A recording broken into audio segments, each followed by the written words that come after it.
Add to the stream. All right. All right. Let's get ready to start a new fantastic super mega ultra show. All right, let's do this. All right, so this is a switch between the screen and the PDF. Look at that. Seamless technology. All right, so let me just make sure we give maximum viewing space and put this on my second screen. All right, guys. Hello. Hi, everyone. Welcome to Black Bear Broadcast. This is show 39, apparently. And let me move my phone away from the speakers. Hold on. And I'm your host, Rap Raven. I've got an interesting show for you guys this this week or today, I should say. And this particular show, the format's going to slightly change a bit. I might need more audience participation, but we'll get to that when we get there. But let's go for it. So, as tradition always dictates, after much research, I've unfortunately concluded that currently Black people are collectively inadequate. Very big challenge, very big problem, but that's why we're coming together to work on that. That's what we're dealing with. And when we discuss and communicate and try to find solutions for all the challenges that Black people face in this current planet, we try to use the 4D values. And what are the 4D values I hear you say? Well, that's what it is. It's discipline, dedication, dignity, and discernment. So we're going to try to use these particular things day to day to gain solutions, and to find better ways of maneuvering through life and all that good stuff. All right, so let's not forget that. And also, if people come on live this week or today, try to, if possible, use more descriptive language rather than derogatory language, if possible. This tends to help Black people when you work together. I find it usually makes things more easier. Some might disagree, but from my research, it works better. So if we can, let's try to maximize the descriptive language and minimize the derogatory language, if possible. All right. And here's some examples of ones on the left that people tend to throw about when they are most passionate and have disagreements. But the one to the right might be better solution-based things, more accurate, more descriptive. Let me know how you feel. That might work. Let's see what happens. You know what I mean? Fantastic. Oh, yeah. All right. So what is Black Betterment? I hear everyone scream. Well, it's Black people helping Black people on Black issues for Betterment. That's right. So Black Betterment, the lifestyle, is Black people helping Black people on Black issues for Betterment, because that's what we're trying to promote here. You see, unfortunately, if you didn't know this, you probably won't know this. Maybe you weren't aware. Much Black people don't take any interest in fixing Black issues, and many Black people have been conditioned without them knowing to work against Black progress, unfortunately. And so they need people such as myself, who has been described as a diffusion class, try to teach ways of thinking and processing, ways of doing, being, and moving, all that good stuff that can contribute to Black Betterment. Because, after many years of many challenges, I think it might be time we try to reverse stuff. So, okay, fantastic. Now where are we? Okay, so this is today's show is high principled and error-prone Black images, the Black Betterment broadcast. All right, cool. And Rap Raven presents a diagram that will help identify images that are high principled error prone. So let me break down the thinking. What it is as you know, it's more so in diaspora where Black people are integrated with other people groups, and they might not necessarily dominate their own media, or even in situations where you do have your own media, like social media is now a very good place where you can control your own content and people follow and you deliver content. This kind of nice stuff. Unfortunately, in these kind of situations, what you might realize, or not realize, is someone might be consuming a considerable amount of, as we're describing today, error-prone images, right? Error-prone. So, let me actually break down the actual definition of that. So just so, it's always good to get the actual definitions. Let me give you 79 seconds to run a quick definition search. My photographic memory should be correct, but different dictionaries have different things, you see. So you have to make sure you give them the correct one, the one that people... So, tending to make or cause errors. That's pretty simple. We should just go with that one. Right, so this is what it is. When we're talking about error-prone behaviors, it's that. It's tending to make or cause errors And we're looking at this more on a collective standpoint. So obviously, we make content that the visuals or the actual, you know, the actual context or whatever it might be is something that is of an error nature, meaning it's not best to repeat this. This is done for entertainment, or maybe it's, you know, showing a certain lifestyle, whatever. But it's not what we definitely would promote for a collective group to people to work. To be honest, most of the stuff you probably find in whatever the most trendy kind of movies or songs or whatever's out is probably error prone behavior, you see. And we're going to try to see if we can identify that. Now, why would we need to do that? I hear no one say. It's because we want to try to tally how much we consume these error-prone images, and do they have an effect on us? Maybe, maybe not. You know, what is the counterbalance to that? Well, maybe a counterbalance to error-prone imagery and content might be high principle content, right? High principled, right? And that is, if I've Googled correctly, acting in accordance with morality and showing recognition of right and wrong. All right. So I guess what I'm trying to do now is not necessarily completely eradicate error-prone stuff, because it serves a purpose, and you know it's just not going to work really. You know, this doesn't work. But try to have people have a balance, or at least identify, so we can present things like, well, you know, this content where we're pushing that to the children or to people, it has, you know, a 80% error prone ratio and a 20% high principled ratio. So, you know, there's a bit of you know, it's not really balanced, you see. Let me say hi to everyone, my family. Yeah, I have to do that. Respectful and that. Excellent. Big smiley face, trademark. There it is. Yeah, so what I'm going to do before I even get into the fantastic chart that I have pushed together, that hopefully I can give to the community to use when they're trying to break down certain content for their loved ones or themselves. I'm just going to show you two random videos and talk through them. Right now, these videos, one is based upon how a black person views themselves. Very interesting. The next one is how a non-black person views black people. You've probably seen these videos. They're old-ish, but it's good. I was going to collate many more for another topic, but I wanted to just push it in just to help you know, keep focus on the content that follows next. So yeah, let me play this fantastic video and see if it plays. Neighbor. Rewind. Charles, let me talk to you. I'm talking with Charles Ramsey. He's a neighbor. Walk me through again what happened this. Now, this context will start, just so you know, he's about to explain it. Unfortunately, there was a individual who lived in this community who kidnapped, I believe it was his daughter, and had her locked away for long periods of time. Very, very tragic. And this gentleman here is the person who discovered the lady and decided to be heroic and save her. So this is the interview. They've come to the community to talk to this individual, and here's happened in the United States of America, and here's what he's saying. So let's see if we can listen and narrate and a bit of all that good stuff. You heard screaming. Heard screaming. You heard screaming? I'm at McDonald's. Okay, you see McDonald's? Outside. All right. I see this girl going nuts trying to get out of her house. Oh, yeah. So I go on the porch. Okay. I go on the porch, and she says, "Help me get out. I've been in here a long time." So, you know, I figured it's a domestic violence dispute. So I open the door, and we can't get in that way because how the door is, it's so much that a body can't fit through, only your hand. So we kick the bottom, and she comes out with the little girl, and she says, "Call 911. My name is Amanda Berry."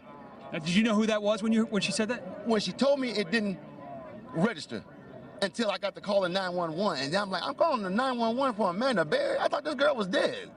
You know what I mean? And she got on the phone, and she said, "Yes, this is me." And the detective, Cook, right here, Detective Gregory Cook says, "Charles, do you know who you rescued?" I said. Now, and when did you see Gina? About 5. Good. So about 5 minutes after the police got here, see, the girl Amanda told the police, "I ain't just the only ones. It's some more girls up in that house." So they went up there, you know, 30, 40 deep, and when they came out was just astonishing, because I thought they were going to come up with nothing. I figured, I mean, whoever she was, And like I say, my neighbor, you got some big testicles to pull this off, bro. Because we see this dude every day. I mean, every day. How long have you lived here? I've been here a year. Okay. You see where I'm coming from? Right. I barbecue with this dude. We eat ribs and whatnot and listen to salsa music. You see where I'm coming from? And you had no indication that there was anything going on? Bro, not a clue that girl was in that house or anybody else was in there against their will. Because how he is he just comes out to his backyard, plays with the dogs, tinker with his cars and motorcycles, goes back in the house. So he's somebody that you look away because he's not doing nothing but the average stuff. You see what I'm saying? Yeah. Nothing exciting about him. Well, until the day. What was the reaction on the girls' faces? I can't imagine to see the sunlight, to be around people. I knew something was. Now, I want you to focus on what is about to follow. Very important. Yeah, let's see what happens. Remember, this guy, he saved some women from a very well-acted neighbor who kidnaps women and locks them in houses and this kind of terrible stuff. And this is his response. So just really listen. Wrong when a little pretty white girl ran into a black man's arms. Something is wrong here. Dead giveaway. Dead giveaway. Charles, thank you very much. Dead giveaway. Thank you very much for your time. And either she homeless or she got problems. That's the only reason why she run to a black man. Charles, thank you for being there, man. Charles Ramsey, neighbor, heard the screaming. Right. So let's just have one more rewind. Restaurant rewind. Just comedy moment. But let's have a listen. Let's see if we can break it down. About him, well, until the day. What was the reaction on the girls' faces? I can't imagine to see the sunlight, to be around people. I knew something was wrong when a little pretty white girl ran into a black man's arms. Something is wrong here. Dead giveaway. Dead giveaway. Charles, thank you very much. Dead giveaway. Thank you very much for your time. And either she homeless or she got problems. That's the only reason why she run to a black man. Charles, thank you for being there, man. Charles. Well, there you go. So according to Charles, like, there was a pretty white lady, and the reason he was completely bamboozled was because she was pretty and white, and the only time pretty and white people run towards black people, is something was terribly wrong, because normally they never would. So this is what I'm saying about already. Even using the word pretty and these kind of stuff, and how he places himself, it shows you the mindset. And then obviously the white guys in the background laughing, this kind of stuff. And then the news report probably realized it was inappropriate to some degree and tried to move on. But already this is already showing you the mindset of certain individuals, and this kind of thought process of how people place themselves and place importance and this kind of stuff goes there. You see, and this is something that we, as a community, have to really control to make sure black people have a better concept for themselves and place themselves in a better light, whatever it might be. So that's the first case video. Second one now, many of you, if not all, have probably seen it. There's another show, I believe, in America. This show is I think it's a show where you have to give someone who asks for something, and then a team come and they decide yes or no if they should get it. So they look at the picture of a man, and then when they look at the picture of a man or a woman, they decide if they should give them a gift or something. I can't remember, right? So that's the context. So let's watch this other video. Let's go. He seems like a cool guy. He can't really dress, but other than that, he didn't make an impression with me at all. Like, not a good or a bad. I don't even remember him. Neutral. Okay, yeah. JJ. Michael's got a twinkle in his eye. He's a young man, and I'd have to see more, but he seemed very open. Okay. Yeah. I don't like Mike. Well, okay, I'm going to say that he's looks like he's native Texas, and being from Texas, I would have to support that. But I don't like him on the fact that he's black. Absolutely not. David? Please. And I knew this was going to come. I don't like him because he's black. Are you even serious right now? I'm a minority, but I got a problem. I was going to say. Hold on. You're like a minority yourself. Absolutely.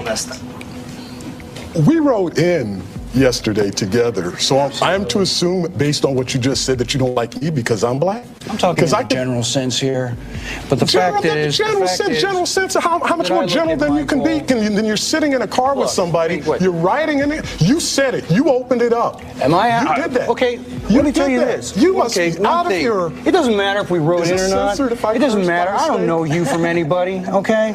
We share the same cab. But you know what? My personal beliefs and my personal experience, I don't like them. I never have, and I never will. What is it about black people that you don't like? This ought to be good. Yeah.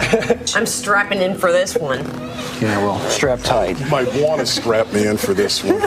Well, the thing is, based on the experience and the people I've worked with, where I come from, I'm sick and tired of people thinking, specifically I am mentioning black people, thinking we owe them something, that the world owes them something. I'm totally opposed to affirmative action. Where are you from? I don't want people to give me a job just because I'm brown. I want people to know that I have the credentials. Polynesians don't have a BET. We don't get all pissed off when we don't have an NAACP that comes and who's that? You don't know that this Who's that? First off, I just want to know where you're from. I grew up on the islands.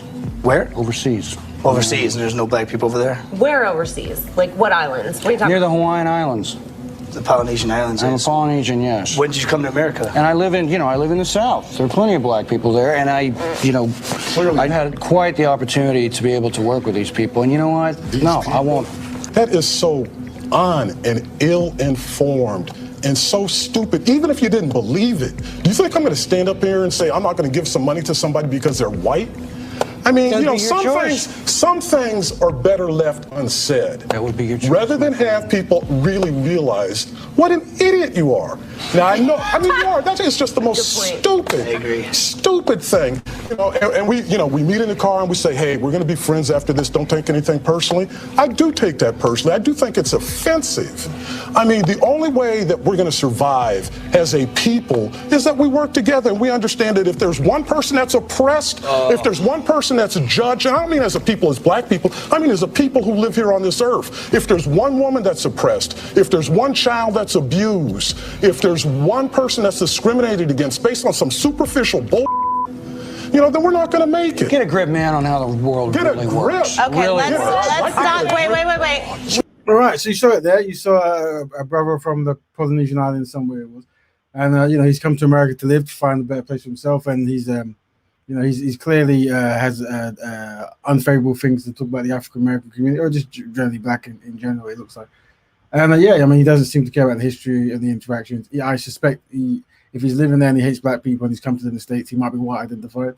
And obviously the brother there, the black brother, he's obviously flabbergasted. I would always say you should never expect any non-black person or even black person to have any lack of respect for black people, and you should never expect it or want it. I mean, I will recommend that your main thing should be black people thinks of black people, and you don't need to educate non-black people on racism, and many of them understand it very, very well.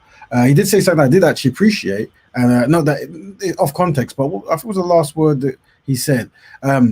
That's abused. If there's one person that's discriminated against based on some superficial bull. Not that. I want to talk about him. Then we're not going to make it. Get a grip, man, on how the world really works. Get a grip, man, on how the world really works. Very, very interesting quote there. That's something that black people should really go. And I think one of the things we always said is collectively, black people have no friends. And that's very important. It's a very, very good quote and something that should keep you motivated. Now, I just got you warmed up for today's show. So we saw the two. We saw a black person, identifying that European or a white lady would never come to him unless she was dying, and he kind of diminished his own kind of importance in some way around them without necessarily knowing it. And then we have this individual here who's just saying he doesn't like black people, and obviously this black man is flabbergasted and wants to, I guess, get on with whatever. Well, here they go. So now we've warmed up. What we're going to do now is the idea is to control black images, not for the perception of other people, but for black people. Right, so you want to change the narrative about black people for black people, and how other people react to it, that's their own concern. No one cares, right? So let's go back to the fantastic PDF. Voila. So what we're going to do now, here is where I need the family, right? I need your support. And what I'm going to do is I'm about to show you some images, right? And I need you to, in your keypad with your mobile phones or your PCs, type in the number. Now, I hope you can actually put the minus number, which looks like this. Yeah. All right. So there you go. -1, -2, -3. I'm testing myself. -4, -5. Yep, it can be done. So that's what minus looks like. I posted it. This is what 0 looks like. Fantastic. Live typing. And here's what 1, 2, 3, 4, 5 looks like. So hopefully you can get on your keyboard.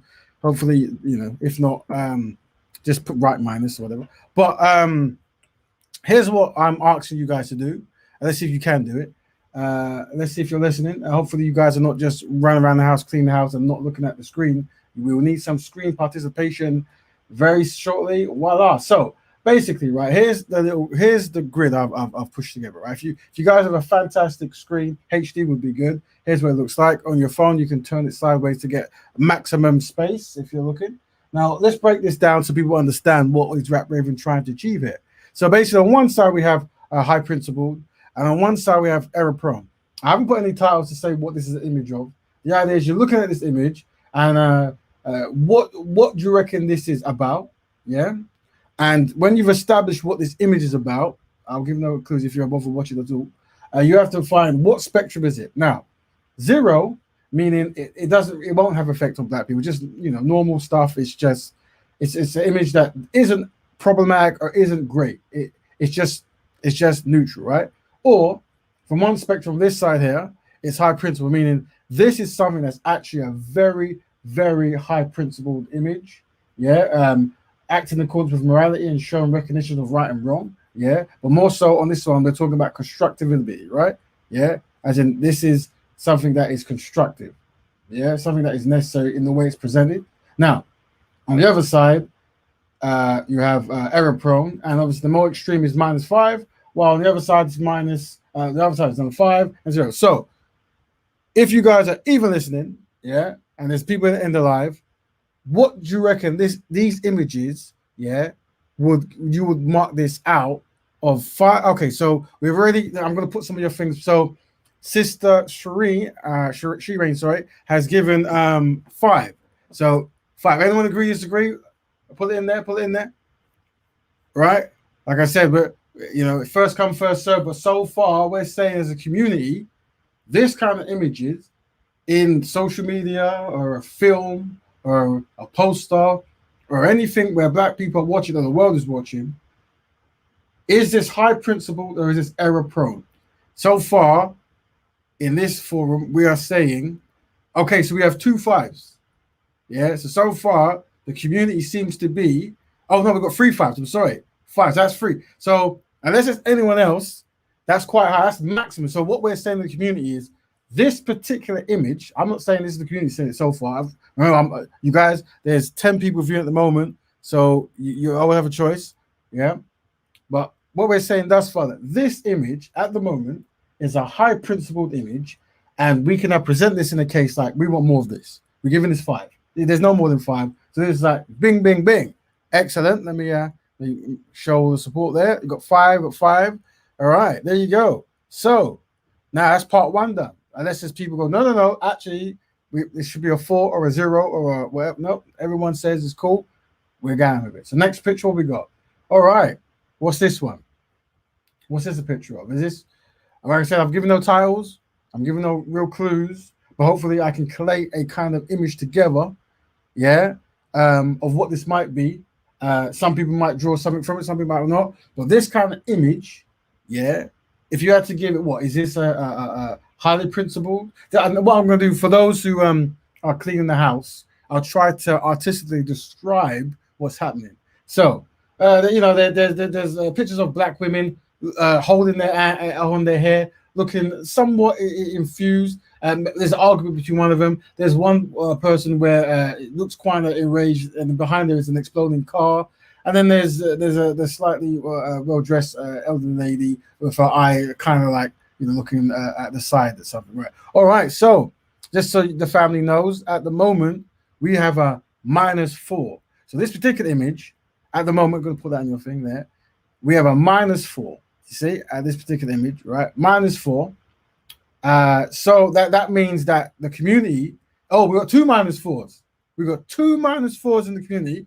So that means the community is now saying that these kind of images on social network, on shows, are error prone. Now, remember, I'm not trying to ban these images. I'm trying to have a database of what they are.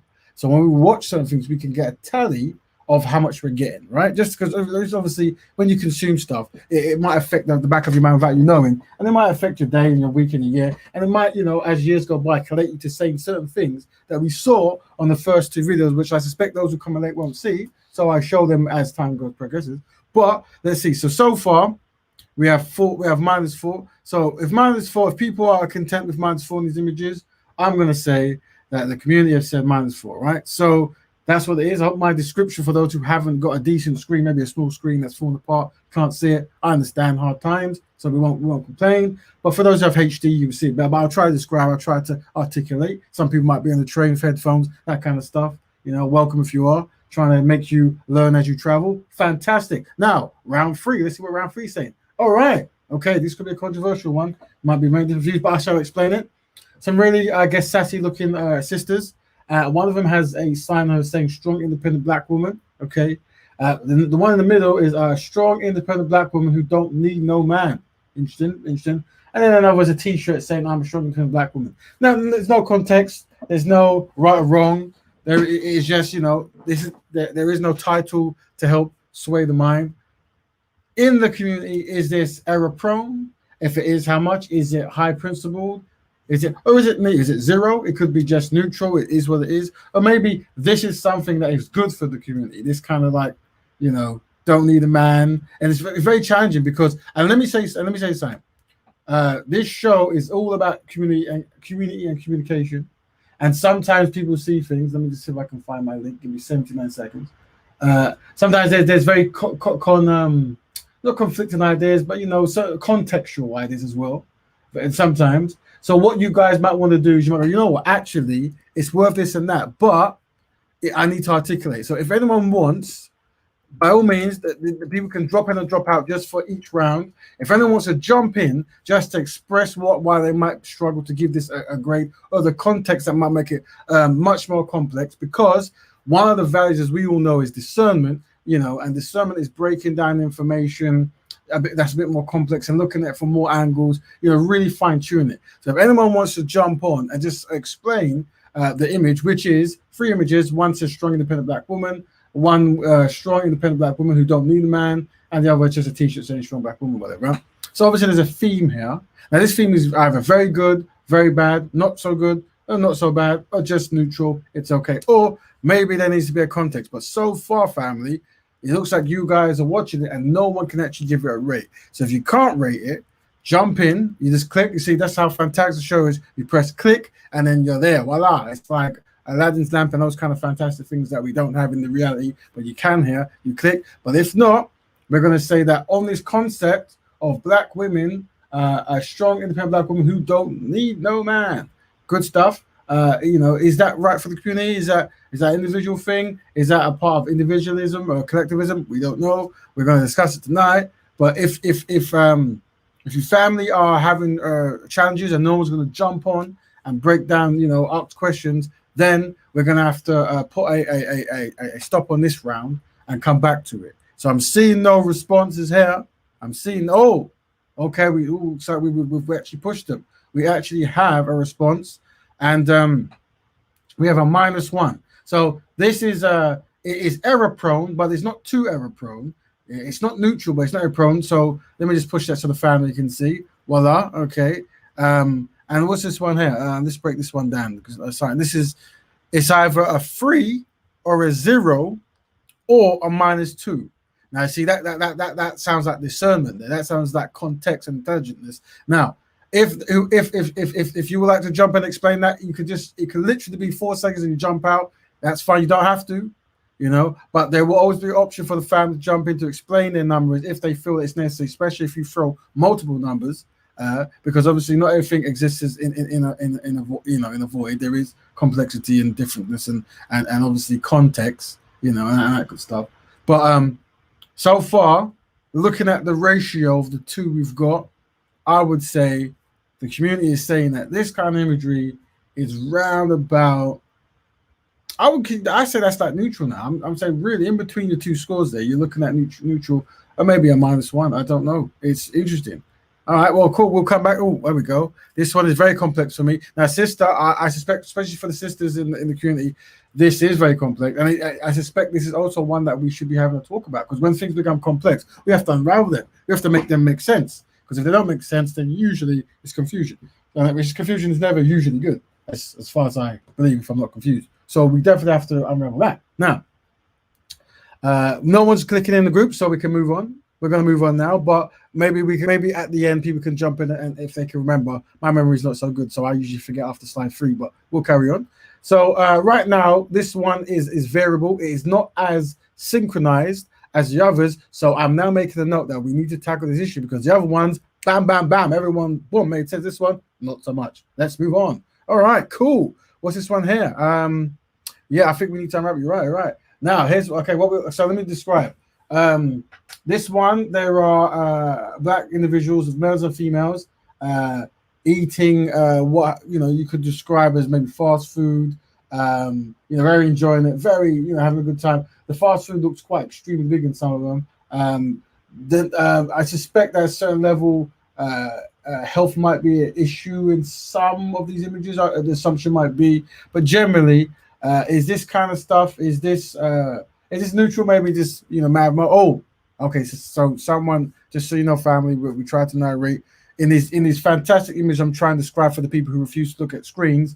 We have a sister jumping in saying that's -5. So I'm describing generally black people, some black people who might struggle potentially with health, weight and health issues, eating fast food. And right now, one sister is saying, okay, there you go, -4, -5. So this looks like this is a serious error thing. We don't want to be seeing this unless we're seeing it, I am assuming, in the context of a better way. It's just to show it casually might not be, it might be error prone. We want to definitely okay, positive because of, okay, I don't know what the second word is there, but I'll put it there for you. Okay, cool. All right. So I'm gonna say on that one, we're looking at that seems to be a hard hitting -5, -4. So we're gonna place that in the error prone imagery. Now we've made a note. This one was easier, it seems to be, from the family to break down around the last image. A note has been noted, just so you know. So we're gonna move on now. Okay, what's this? Let me try to describe with my picture painting narrative. So we have young looking black boys, could be the ages of maybe I don't know, anywhere from like 11 to maybe 16 at most. I could be wrong. And they all seem to have taking pictures of themselves with pistols, guns, these kinds of things. It looks like they really want people to see them with this. Some of them are wearing the casual clothing to no clothing, to be fair. A lot of them seem to not have any clothing, which is very interesting. I don't know if that goes. So yeah, this seems to be guns and young black boys is what this is. All right, so it looks like we have and a request has been made. Can we have a session after to talk about each slide? We certainly can, because on this show, whatever the family want, as long as it's constructive, it shall be done. Voila. Cool. So that is what we shall do. All right. So this one now, we're giving it -5 so far. It's looking like. It looks like there's no one in there. Maybe a person who's actually in the picture might jump in and say otherwise, but no, they're probably not here. So we're gonna say for the community. Oh, there we go. I'm just gonna now. Let me just. Hey, brother Kel. I don't know if you wanted to say anything about anything that's passed. So what we're gonna do? You're welcome to have a quick speech, and then we're gonna move on. Is that you, brother? You there, brother? I am still there, brother. How you doing, brother Raven? Oh, very good. Are you aware of what I'm doing, as in the slideshow? Just so you're aware of it at the moment, right? I've just came in. Let me explain. Okay. Let me explain. So what we're doing, we're going through each picture, and what we're saying is we're deciding out of -5 to actual pro 5, which one is error prone or highly principled, meaning that which one is something that is errors that is affecting the community negatively, and we want to get less of or more balance of, and the other one is something we need to see more of, and hopefully the numbers make sense. Some of them have caused confusion, but what I've said is people can jump on if they want to explain their number reasoning. So you're more than welcome to wait there and either give a number or explain certain stuff. But at the end of all this, we're going to invite people to go through each slide anyway. So far, we're just doing the numbers. So just from you, just don't put the spot, brother. From the picture you see there, would you say that's error prone or high principled from your history of knowledge? It's very tricky, you know, Brother Raven. Okay. I've got my reasons why it's very tricky. Okay. Well, you know what? Hold on, brother. Right. Hold that thought. Right. Yeah. And maybe just give a number now, and then at the end we're gonna go through it. Everyone we're gonna, because this is something that we need to talk about. Because I suspect I'm not saying you're gonna say it, but if you say it's -5 and someone else says it's a 4, then we definitely need to talk about how, because there's always context, right? But just for out of mystery reasons, if you have to throw out a number, and what number would you throw out? We don't have to explain it. What number would you throw out, brother? I'm gonna have to give number 4. Oh, so that's a highly principled, yeah. Highly principled, yeah. Okay, so we'll come back. We'll come back to that. Okay. I suspect that's going to be a very good talk. Okay, so now we're going to move to the next slide. Next slide is okay. What do we see here? So let me explain for those who refuse to look at the screen. We see a lot of black men and black women. Some might be famous. Some, like, so we have Barack Obama and his wife. We have Martin Luther King, and that's his wife. Can't see the angle. I assume it's his wife. I hope it's his wife. There, and then we have some other sisters who might be more or less. Oh, we've got an actor there. The guy who plays. He's in a lot of cartoons. I've got his name. I'm a bad guy, but he's there, and I hope that's his wife. And so you're looking at happy. I would say couples, happy couples embracing, looking at each other, looking like they enjoy being married and they're close. What would you give this family? When it comes to seeing this on TV or seeing this on social media, is this something that is highly principled or error prone? What do you reckon? What would you say, brother? Definitely number 5. 5. Okay, so far we have a live commenter and we got 5. So Black Love, we got a 5 +5. Excellent. Okay, +5. So I've got 2 +5s. If no one else is going to jump in, I'm going to say the community like to see this kind of stuff. So not duly noted. Hold on. We have a -5. Okay, that's interesting, and it could be either 5 or 4, depending situation regarding the guns. Okay, you're talking about the guns now. Okay, right. Because let's just make sure we're talking about this image now of the black couples, and we have sister saying -5. I suspect this might be she might have a reason for that, or maybe she's talking about the images before. But not to worry. You can articulate that on the rounds. So we're cool. So far, I'm saying the average people are saying that black couples is a 5. Okay, move on. Now here we have pictures of children's books. They seem to be black centered. They seem to be. I'll read out some of the names. You Can Do It, Chocolate Me, Who, Love Hair, I'm Enough, and The Black Child. So just to give context. This is like black books. I suspect many are actually made by black people, if not all. They seem to be focused on children, and they seem to be focusing on, motivating children to believe they can do stuff, enjoying their physicality, this kind of stuff. Okay, so we have a 5, I believe. So this kind of 5. So this is good. We need to show more of this is looking like. All right, cool. So that seems to be an easy one there. I could be wrong. Some people might say we don't need black books, but you see what happens. So that round we're good. Okay, right. This should be an interesting one. Let me describe what we're seeing there. Now, in each picture, we're seeing black people, non-black people holding hands, singing. They're singing this kind of stuff, shaking hands, linked together, smiling. All putting their hands in, go force, that kind of, I don't know if it's hard to describe if you've not seen it, but when you play sports and you hold each other's hands and you're all in together, that kind of good stuff. This kind of imagery, is this error prone imagery? Is this high principle? This could be tricky for some, but not for others. So Sister Shireen is saying that seems to be a unity picture. Now, from black people, from black people's concept, black people seeing this, do you reckon this is something that could potentially be an error prone, something that's actually high principle. Now, this could be one where context is always needed, and I suspect this one will be one that is we have to talk. I suspect, okay, but just within your own mind, what would you give this? I'm completely silent on all my scores currently. I just want to see what the family say. All right, so this image is error prone for me. Thank you, Western Goddess, to start, and she's and sister is given -3 to -4 in between. We can abble, scrabble, and dabble about which one, but it's in that remit. So we're looking at very high error prone from the Western Goddess there. Yeah. Okay. Anyone else before we move on with these images of embracing the different races and all that? Good, that kind of smiley sing along and let's hold hands. Oh yeah, there you go. That's what it's about. So so far, if no one says anything, oh, we've got a -4 from Kushti. Okay, I suspect this will be a very good unraveling when we talk about this. Please do not leave, family. Please invite your friends and tell them to invite friends, because we want to hear what the Black family feel about these images. Fantastic, because we are going to control the narrative. What we're going to do, control the narrative. Because what don't we do? Control the narrative. Excellent. Let's move on. Cool. Now, hello.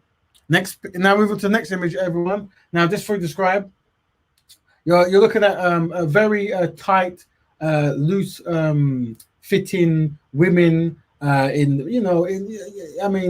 you could say maybe beach clothes. I'd suspect they're not on the beach. They seem to be performing in a very submissive kind of manner, very playful, tongues out, this kind of stuff. Maybe seductive, maybe some would argue in some kind of way. And then there's obviously men fully clothed, dancing around and biting at them. This kind of, obviously they haven't been around this kind of environment, so they're clearly enthralled with passion or something. And then there's men on a chair, and a lot of these are actually musicians and this kind of stuff. Matter of fact, I'll say they all are, to be honest. So family, what is this? I haven't seen. What would you give this kind of imagery for the Black community? Is this high principle, the error prone? But many people have different contexts and they see things differently. But is on your timeline, on your music videos, is this something that is very high principles for you, or do you reckon actually this is quite error prone? Remember, this doesn't mean you shouldn't watch it. You should watch it. It's just knowing what it registers in your head. So Rap Raven isn't talking about banging and bringing back. It's more about understanding in your mind what something is, whether you like it or not, is not the question at all. Because so far a lot of people seem to be stuck on this particular one. I'm going to give it a 4. You're going to give this a 4, so highly principled. You're saying, yeah? Yeah. Interesting. I suspect this will be a very interesting talk. Okay, so it looks like maybe I'm wrong. -4. So we have an error prone from Sister Kushti there. This is something that is error prone, worthy of error, or consistent of error. It is high principled. Is acting in accordance with morality. Okay, cool. So. And what's this? As we know, sexual images sell, so we've got a -1 there. So I'm sure we can unpack that, but let's move on. Interesting one. You see, you never know till you talk. There you go. All right. Let me break down. So in this particular image, we have European adults hugging and embracing African or Black children. One would assume that they are in control of these children. Perhaps they are some form of guardian. They have ownership over them. One would want to believe it was legal, and obviously everyone is having a good time, smiling at the camera, and that's what has been portrayed here. What would you get? Okay, looks like people don't want to waste no time. It's a -5 so far, but I'm sure there's a context. So far for these images of the Black child and the non-Black parents, we're saying that visually, at the moment, this is a -5. This is error prone, and I'm sure there's a fantastic epic journey explanation for that. -5 so far. So anyone else wanna throw their numbers in there about this image? Hopefully you have your HD cameras and you can make sense of it. You need to spend some money sometimes, and now's that time. So anyone else? And there we go. Okay, yeah, that was quick. Anyone else look at this? I know sometimes it might razzle and dazzle some people. They might have some pre-programming going in their head, and it might influence their number pressing. Will you say 5, brother? This is a definite 5. This is definitely. Okay, so you're saying 5 as in high principled, yeah? Oh, sorry, error prone. Okay, error prone. Yeah. Make that clear, family. Yeah, okay. Okay, so far, brother Carl, who's live, who jumped in to give audio numbering, is saying -5. So far, that's 2. And if no one's going to jump in to try to add a counter or try to smooth, we're going to say so far that the family is thinking that this concept is error prone, pretty much high ratio, -5, no number above. So we're going to move to the next one. Let's see what's next one is. Okay, right. So let me break it down. Family, there's pictures of a lot of black people, African people in chains around the neck. They don't look best pleased. They don't look best pleased at all. They look. They also look traumatized. To be fair, some are being whipped, unfortunately. Some have been scolded. Some have been. It looks like they're being examined. One would assume that these were enslaved people, but there is no writing. We can only go by imagery. Okay, we can only go by imagery. What would you give this when it comes to seeing this on your timelines or seeing this in the movies? Now, remember, there has to be context, but generally as an image, we see a -5. What do you say, brother? 5. So that's high principled, yeah. Okay, so we shall unpack that. We shall unpack high principle, and this should be a very good story. And then remember, there's always context, and people always bring context, which is fantastic. So, family, we have one individual, brother Carl, who's saying these kind of images are actually high principled, and it's a 5, and I'm sure there's a good context there. And we have Sister Western Goddess who's saying no, these images are -5, they're error prone, and that should be another great, fantastic talk. If no one else is going to throw their numbers in there, clever now. We're meeting in the middle now. We have a high principled at 1. Okay, this is one that we're going to have to talk about. Remember, everyone is invited to jump on the panel when we send that link, so we can talk about these things, and I'm sure there'll be great agreements, but at some point there'll be disagreements. Let's move on. All right, okay, so now we have a lot of black men and women, it seems, and they all have arms. They look like they're fighting. When I look at some of the pictures, it looks like it's set in the old time. It looks like European army. So the assumption is it's potentially a black army of some kind, maybe a rebellion of some kind. I wouldn't know. It's just images. But okay, so far we have a 5, yeah, and all the black men and women seem to be armed, and they seem to be fighting against Europeans. I would definitely say Europeans in these particular images, and they don't seem best pleased with the Europeans. They seem to want to cause harm. Okay, so what would you give that in these kind of images? This we say it's error prone image. We say, brother, High principled 5. 5. Okay, so far we have 2 5. That's 2 5s. Is there anyone else who thinks maybe no? Or if no, we shall move on. Seems to be straight cut on this one, but we shall discuss it. Anyone? No? Okay, guys. It's in 5, 4, 3. Oh, there we go. Okay, we got 3. 3 is always good for me. So that's 5, 5, 5. Okay, so the community seems to be synchronized on that. Excellent. Move on. All right. Next images. So basically what we have is a lot of boys and men, and they seem to be very trendy with their fashion sense, and they're wearing these kind of skirts and blouses and dresses. They seem very the word is sassy, these kinds of stuff. Very fashionable, very cutting edge, very contemporary. And there's a different range of blouses and skirts and stuff. These are men. These are men and boys dressed in skirts. Okay, so we have first of all we have Sister Kushti saying 5. So far it seems to be error prone, but maybe someone disagrees. Maybe someone might have some counter stuff. No. There seems to be something wrong with your connection, Brother Raven. Oh, is it jumping, my friend? Can you hear me now? I can hear you now. Yeah. All right. Let's hope because it's very important because some people don't have screens, so I need to articulate what's being seen. And fam, if you can't hear me, please let me know as well. It's very important. Very important if you can't hear me. But just so you guys know, we're looking at a -5 for this, and it looks like we have 2 votes saying this is error prone for young boys. Some of might have not known they were young boys, but they are. If you look at the screen, if we can still say that this day and age. Okay, so we're gonna move on to the next one. See if there's any more. Oh no, okay, that was the last one. Voila. The next one is a more complex chart that I'll break down in future times. Don't need that one yet, but it's much more complex. Anyway, so family, here's what I'm gonna do. I don't want the family to be shy, but like I said, brother Kel is an amazing thinker with a history to his name. So he will always try to give his perspective, but we definitely want to get other perspective, especially the female perspective. Very important. So I've placed the link out there, and as requested, because this is how we break down. I've asked if I could actually go back to the first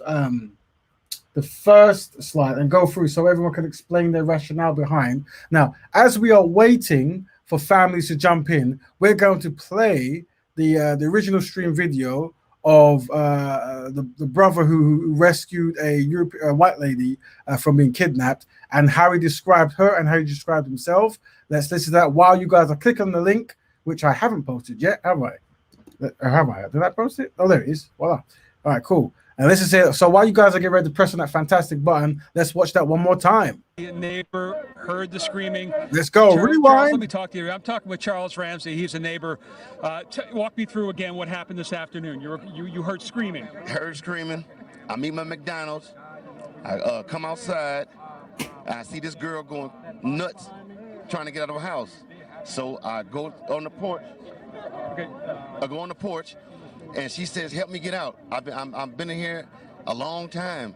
So I figured it's a domestic violence dispute. So I open the door, and we can't get in that way because how the door is, it's so much that a body can't fit through, only your hand. So we kick the bottom, and she comes out with the little girl, and she says, "Call 911." My name was Amanda Berry. Did you know who that was when she said that? When she told me, it didn't register until I got to calling 911, and then I'm like, I'm calling the 911 for Amanda Berry. I thought this girl was dead. You know what I mean? And she got on the phone and she said, "Yes, this is me." And the detective Cook, right here, Detective Gregory Cook says, "Charles, do you know who you rescued?" I said. Now, and when did you see Gina? About 5. We're good. So about 5 minutes after the police got here, see, the girl Amanda told the police, "I ain't just the only ones. It's some more girls up in that house." So they went up there, 30, 40 deep, and when they came out was just astonishing because I thought they were gonna come up with nothing. I figured, whoever she was, and like I say, my neighbor, you got some big testicles to pull this off, bro, because we see this dude every day. Every day. How long have you lived here? I've been here a year. Okay. You see where I'm coming from? Right. I barbecue with this dude. We eat ribs and whatnot and listen to salsa music. You see where I'm coming from? And you had no indication that there was anything going on? Bro, not a clue that girl was in that house or anybody else was in there against their will, because how he is he just comes out to his backyard, plays with the dogs, tinker with his cars and motorcycles. Get ready for it. Back in the house. Get So ready. these are somebody that you look away because he's not doing nothing but the average stuff. You see what I'm saying? There's nothing exciting about him. Well, until the day. What was the reaction on the girls' faces? I can't imagine to see the sunlight, to be around people. I knew something was wrong when a little pretty white girl ran into a black man's arms. Something is wrong here. Dead giveaway. Dead giveaway. Charles, thank you very much. Dead giveaway. You hear it? Thank you very much for your time. And either she homeless or she got problems. That's the only reason why she run to a black man. Obviously, we can break it down as time goes by, but young pretty black girl, as he described, ran to a black man's arms. It is painting the picture that maybe black people or him is a beast, and the only time a beautiful person would run to a beast is if they were dying from a worse beast, right?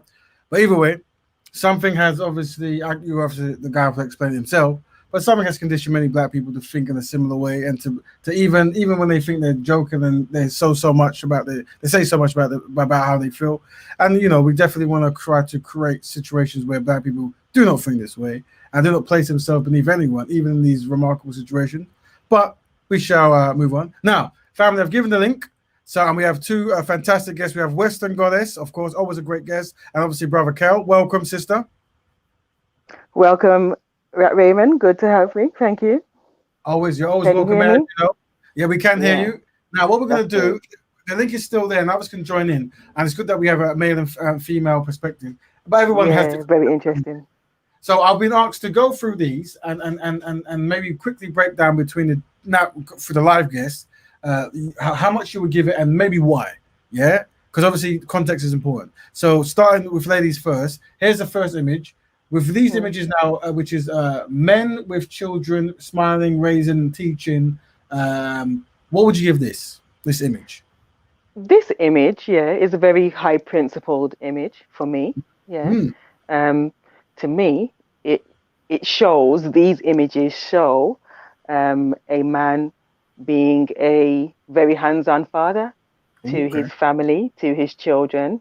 Obviously, you know, the mother may be in the background in the kitchen, for example. Maybe she's at work as well. You know, there could be many different scenarios going on here. But yeah, I like these images, definitely.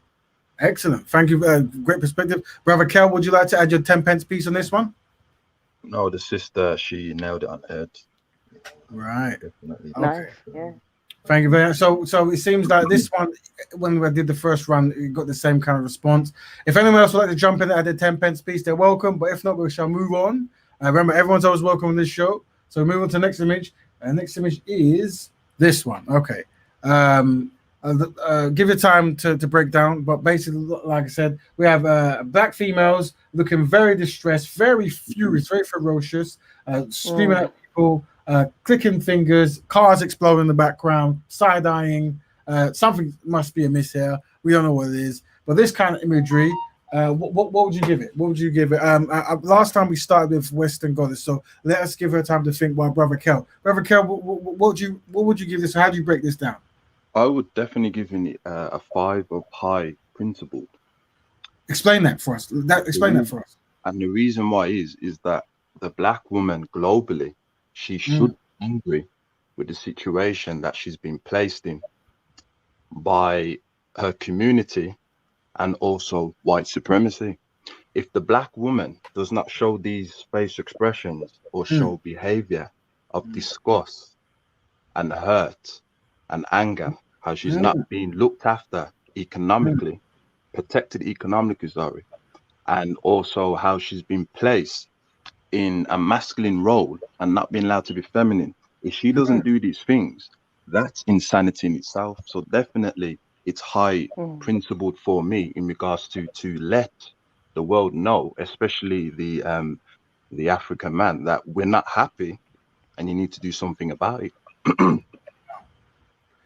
So this is almost like reaction to negativity from how brother is seeing it, and this is like a warning sign. Now that's an interesting, very way to break down to how to view the imagery.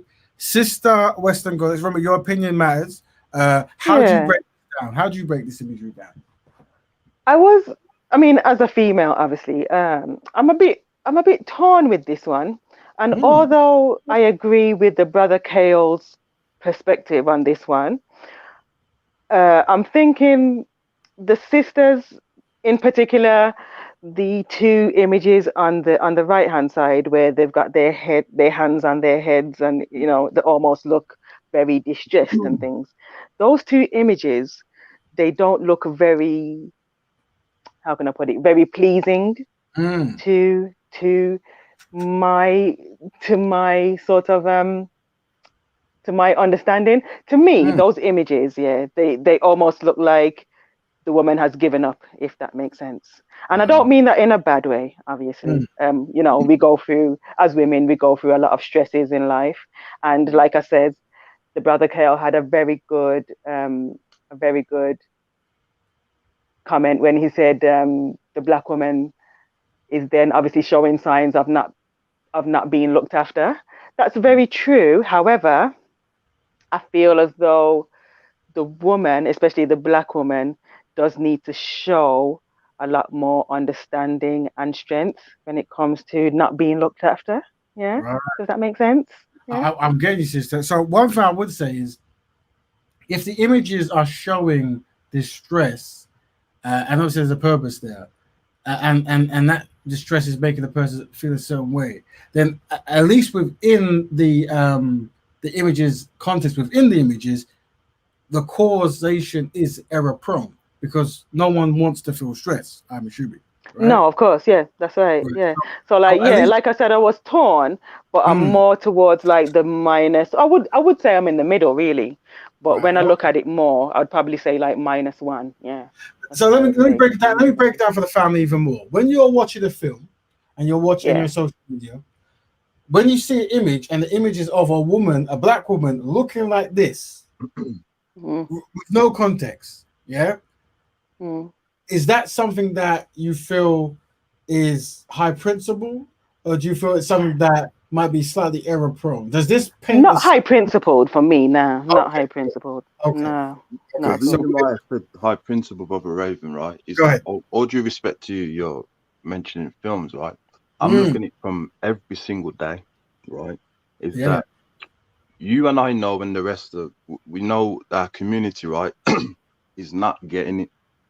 So, for example, in that, right, when I see a black woman like that, it automatically tells me the black man has to try a lot more harder to protect her economically. Do you understand? If we don't see, you see, when we look at these images, right, we don't like to see what we see, and we try to make it like all due respect as a fantasy, you know, of living in. But the reality, brother, we got to be real now, right? I know that the black woman, right, she is the original sex symbol. She contributes 50% civilization everywhere, right? And she's the teacher of femininity. However, brother, we've got to be realistically, right? There's things going on. So if she's portraying herself that way, it's not for me to criticize when, as a black man, we're not doing what we're supposed to be doing. So that's why I said it's a Now, high. I fully agree with that, Brother Kyle. I really do. I fully agree with that. But again, I sort of feel like the black man in particular, yeah, has already got a lot of stresses. So, you know, let's like break it down and say that black man is already going to work. He's got a full-time job. You know, he comes in maybe, I don't know, about 9 o'clock, between 9 and 10 o'clock every night. And he sees his woman in the corner of the room with her hands in her head, sort of stressed out about something that happened during the day. He really doesn't want to, you know what I mean? He really wants to have a bit more conversation with her, maybe a bit more understanding. Like, ask, he wants his woman to ask him about his day, sort of thing. You know what I mean? So I kind of like I say, I'm kind of torn on this one, you know.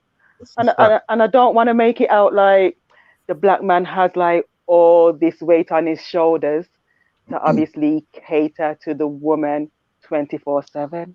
You know what I'm trying to say? Sister, I'll just say one thing in that, right? Is that Yeah, man. Go on. we've got to be realistically right. Now, as an African man, as myself, right, I know that whenever an African man goes into a workplace or day-to-day life, he's going to face racism, right? Of So course, 100%. You so know, here's the yeah. thing in that, right? If we are a community that has a lot of money now due to our expertise and how we can buy certain things, don't you think that we should create institutions so the black man doesn't have to feel Absolutely, stressed? yeah. I think that would be So the most So brilliant if idea. You he's know what I'm in saying? an Yeah. institution free from unethical code of conduct by non-African people, then he can come home and then he can tend Right. to his woman. It's But if he's woman. not in that environment, Absolutely. You know it's what I'm not going to saying? work out. But as it stands, we don't have that. You know what I mean? We have a problem with building, you know, companies or building economic structures and things like that for whatever reason we can get into, you know what I mean? But we obviously have a problem with Okay. having that unity, you know? So, family, we very good debate. And remember, I pushed the link there. And just so you know, as you're talking, I think Sister Shireen came and said mine is 5, so that's error prone. Sister Shireen, always welcome to join in, but if you're busy, that's fine. But so far, interesting debates, and it's one we're going to put a note in about this, and we can expand it another time. But thank you very much. Let's move on to the next one. All right, strong, independent black woman. This was the most challenging one that we posed. We got an array of different results. Yeah. And I definitely want to hear the women's opinions about this more so. But sister, let's let us. I guess let you go first on this one. If you have opinion about this, might be the most challenging. I remember not voting for this one because okay. yeah, because it was like this is the reason why I jumped on as well, to be honest, because it was like, oh, this one, it don't it don't sit well with me. Number one, where every woman wants to be strong, every woman wants to be independent, yeah. But to say that, especially the image in the middle, where she says, "I don't need no man," that is very error prone, very error prone for me, because the black man and the black woman need each other. Simple, what I mean, straight down the line. Yeah. Without the black woman, the black man wouldn't be able to do all the things that he does. Number one, because every man came from a woman. Yeah. And the woman obviously needs a man for his strength, for his guidance, for his attention, if he's willing to give that. Yeah. So for a woman to say she's a strong, independent, and she don't need any man, I'm like, no. Very error. I can see you circling that that header. Yeah, it's very error prone for me. I don't know what Brother Kale would say. Brother Kale, your opinion on this? Yeah, it's definitely, we've got to look at historically in stuff like that, is that how did the black woman get to this level? And I remember one time, I can't remember one of the episodes he's doing, right? There was a gentleman and he says that the black woman is the backbone of the family, and I disagreed with him. And the reason I said that for is that there are certain languages that the mind triggers, and it also acts out these types of words. So for example, in that, right, we all know that we're living in a very unfortunately chauvinistic society, and it weren't like that in African times, of course, because the black woman had her infantry as well as her skills. However, when you tell the black woman that she's the backbone, you are putting her in a role where she understands that she has to compete with the man due to white supremacy, and you put her in that role for her to say those things. Plus, we're not helping them economically. So although this is error prone, however, we've got to be realistically in that if we don't provide institutions and economical protection for the black woman, she's going to enter that. So we have to be realistically, we may not like what we see, but what are we going to do about it? Right. Now, as you're saying that, we're joined by She Reigns. Greetings, everybody. Welcome. She Reigns. So I don't know if you wanted to jump back or anything, but the image we're at the moment is one of it's a strong, independent black woman who don't need no. See it. Okay, there you go. So yeah, so do you have any thoughts on this imagery, sister? Do you know, I gave this image a 3, a 0, and a -3 because as the other listeners demonstrated, it's quite confusing because on the one hand, I gave it a 3 because it's an image of empowerment, even though the sisters in the pictures kind of portray an image of how can I explain it? Kind of in your face stubbornness, but at the same time, at times, black women feel they have to project themselves this way for many reasons. So that was kind of why I gave it 3, because it just kind of, in the one hand or one sense, it kind of portrays that strong black woman image where you don't take any mess. So do you know what I mean? You don't take any nonsense type of thing. Yeah. The T-shirt, I think take away the independent, even though that was a buzzword that was flying around in like the 2000s with Destiny's Child and all this stuff. I think we are encouraged. There's confusion because we are encouraged to be entrepreneurs as black women, to kind of stand on our own 2 feet, not to be needy, and to be independently successful in our own right. I gave it a 0 because the women are overweight.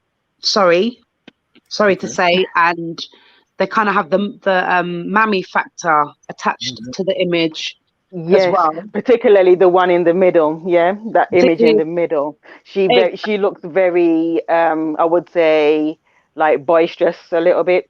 And if she never had those, I would say maybe double D breasts or whatever, would she really be saying, sorry, that's my my prejudice coming out there. Yeah, if she No, never had, those sort of big boisterous chests out, you know what I mean, then would she really be talking about I don't need no man? Would well, she be in a situation to then be talking that's the how strong problem. she is, sort of thing? But this is the problem. Who don't Mm. need no man? That is a big problem. Big issue, exactly, right? And and within that, that's why I gave it a -3, which it would have probably been a -5 as well, because Mm. these images are just a mess. It is, and it goes across many different spectrums, and it has many different ideals and ideas behind them and stuff.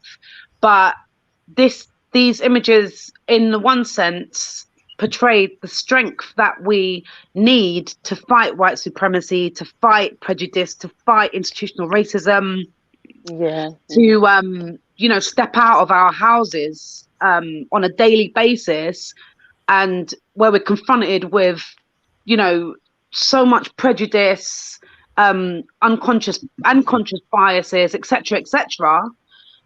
But then on the other hand, it's not going to help us to progress as a Black family. And that was why I just thought I'd be kind of fair and just kind of explain why I chose 3 different, or even you could say 4, because I did say it's a -5 as well.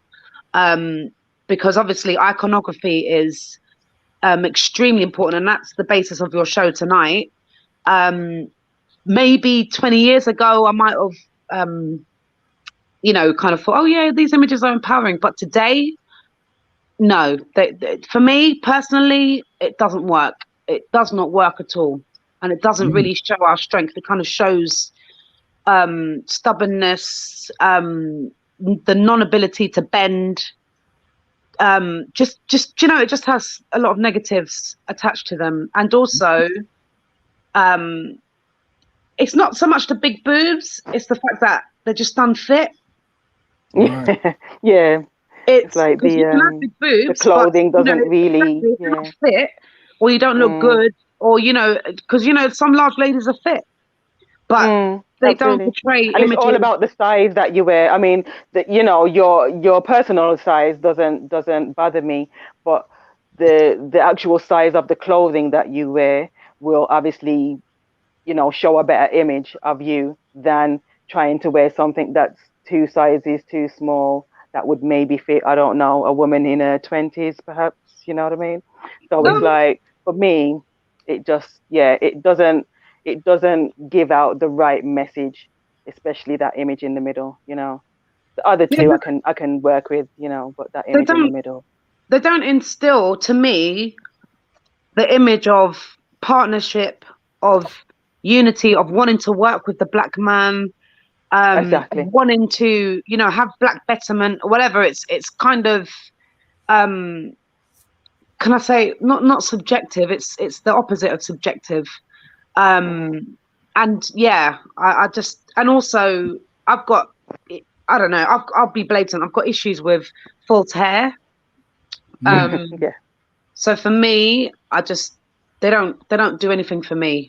However, sorry, that's enough. No, good. No, like I said, this was one that caused the most pause, and all three guests gave very good insights for what motivates them, and it's definitely an issue that the women probably resonates more for the women, which is interesting. And I thank you all for your notes are being made and great sides given. Let us move on to this next one, which might correlate with something beforehand, I suspect. And just for the people who don't have good phones, it's basically Black individuals, male and female, eating what is described as fast food. Some might be obese, some it's hard to tell, but generally eating fast food seems to be consistent in all these imagery. Those images are from America. Definitely, yeah. And the very error prone in it, the very bad health images, who eats burgers as if, it's the best meal that they've ate, all week sort of thing. No, this is not very high principled, is it? Nah, No. definitely not. Brother Cal, do you have an opinion? You might see a different angle on these images at all, or if you're still there? Yeah, the Honourable Marcus Garvey said that if the African man and African woman's not careful, that they will drink and eat the poison what the Europeans give them and die from it. These types Definitely. of things is basically it's not alkaline and it's not African. These Right. are imageries as well as interventions of not taking responsibility for the community. If I eat myself away, if I smoke myself away, if I drink myself away, I don't have to provide for the next generation. I don't have to build institutions. You know what I mean?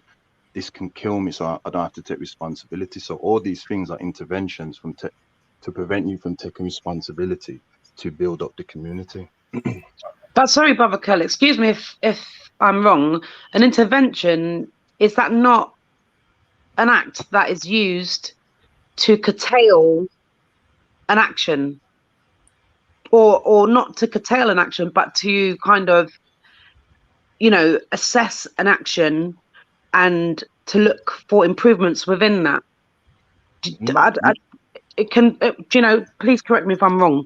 In terms of intervention, for me, I just think it's more destruction and consumerism.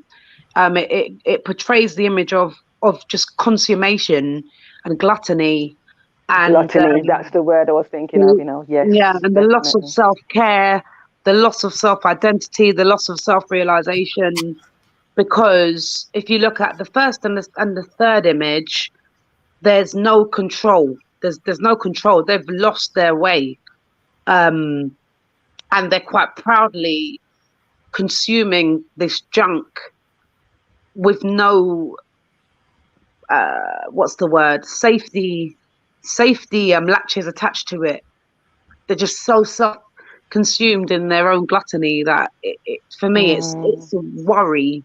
There's no self-control, you know what I mean? Yes. I mean, obviously, every now and then you can treat yourself to a burger, maybe have a piece of cake or whatever, you know what I mean? We're all going to have those days. But in moderation. Yeah, exactly. All in moderation, yeah. And especially the third image from the left. Yeah, the third image from the left doesn't show very much self-control, does it? You know what I mean? No way. If they're enjoying not. He's about to eat that whole cake and another one. Yeah.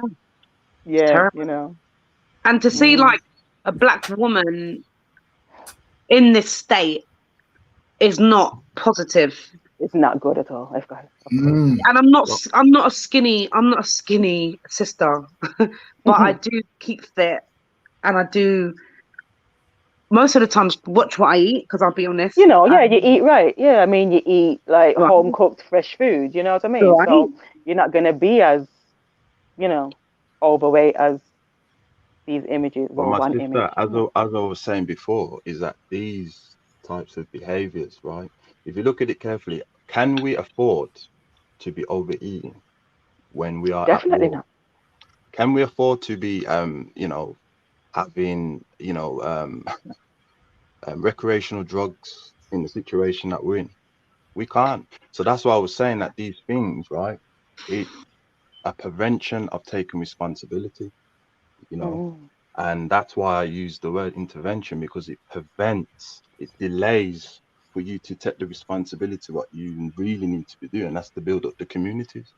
Yeah. It's the plasters, isn't it?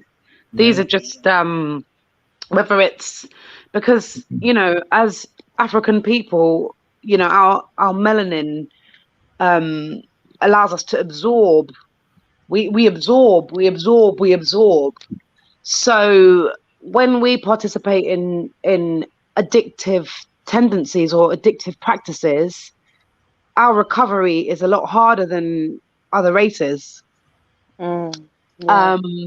So within that, whether the recovery from, say, a breakup in a relationship, the recovery from a bereavement, the recovery from a loss, depression, whatever it is that's diseasing us, or that's diseased, I find that unless you can kind of bring yourself back to balance and you've got a mechanism to do that, the issues become like the first picture and the third picture because you're unable to realize what is going on and you're kind of subjected to your own demise, if that makes sense. All right, so really unpacking that one. So it seems to be synchronized on this is very ever so slightly error prone towards the maximize thing. Interesting. All right, well, let's waste no time. Let's move on to the next slide. Right, so this is one where we got slightly different ones from certain people, and hopefully unpacking is very important. I think maybe Brother Carl, I remember you had a very dynamic response to this. What would you give this error prone or high principle when it comes to imagery and these kind of stuff? What would you say? I gave it a 4, if you can remember, high principle. And the reason why I said that 4 is that we have to be realistically about our situation, right? Now, these are all gangs, right? And they're young. However, it was these gangs, right, years ago, especially in UK, that they used to protect the black community when the elders used to go and put forward that political agenda.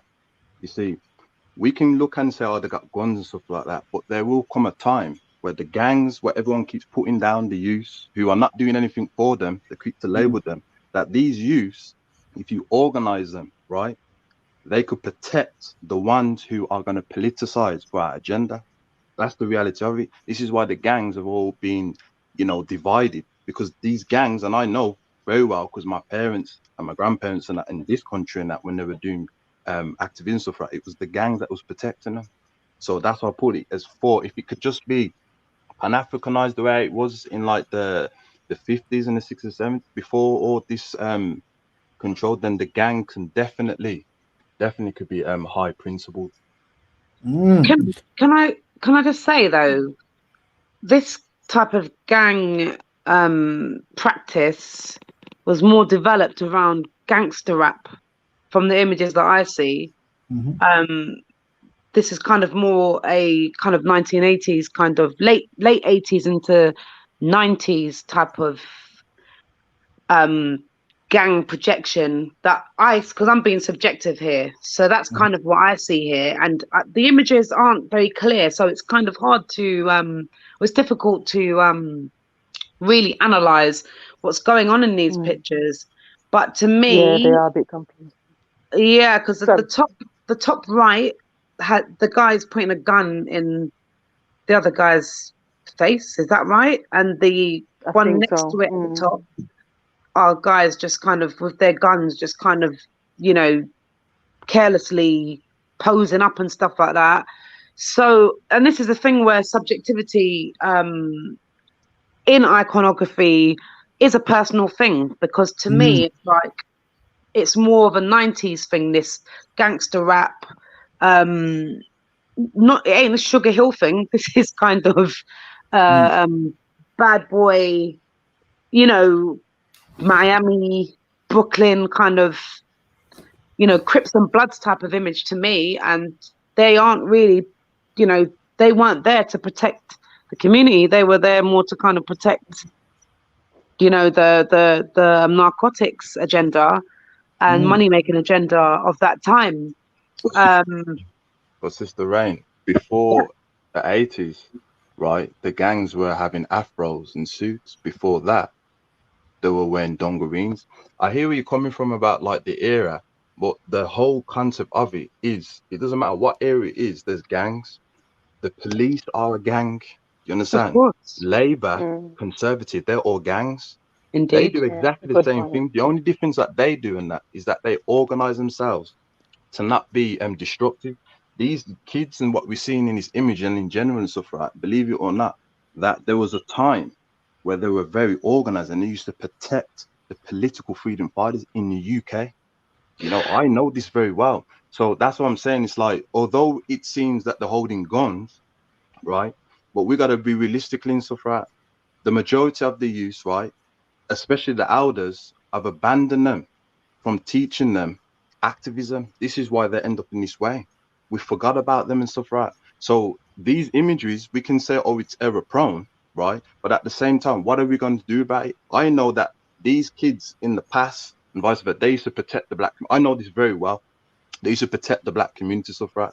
Now we're having a new era, and sometimes you're gonna have to go into people's spirit to help them to know, recognize who they are in order to help us out. That is the image what the kids are having today. In order to organize them, you're gonna have to understand that language, whether they're And wearing those clothes, whatever. That's how it's gonna have to be. but Brother Kel, Mm. if we're to look at the actual image, there is Mhm, no, in my view, there is no nostalgia attached to it in terms of mhm, looking at the 60s, the 70s, and the 80s. To me, mhm, this is looking at present day, and that's what I see. And to me personally, it doesn't portray anything that will bring us any betterment as a black community if we're to go by just the visuals of what these images are without any type of, kind of rewinding back to the past and having that nostalgic view. And I'm not saying I'm not using the word nostalgia loosely, but to me it's quite, yeah, it's troublesome. Sister Rain, this is the reality of, because we're not providing economics for the youth, right?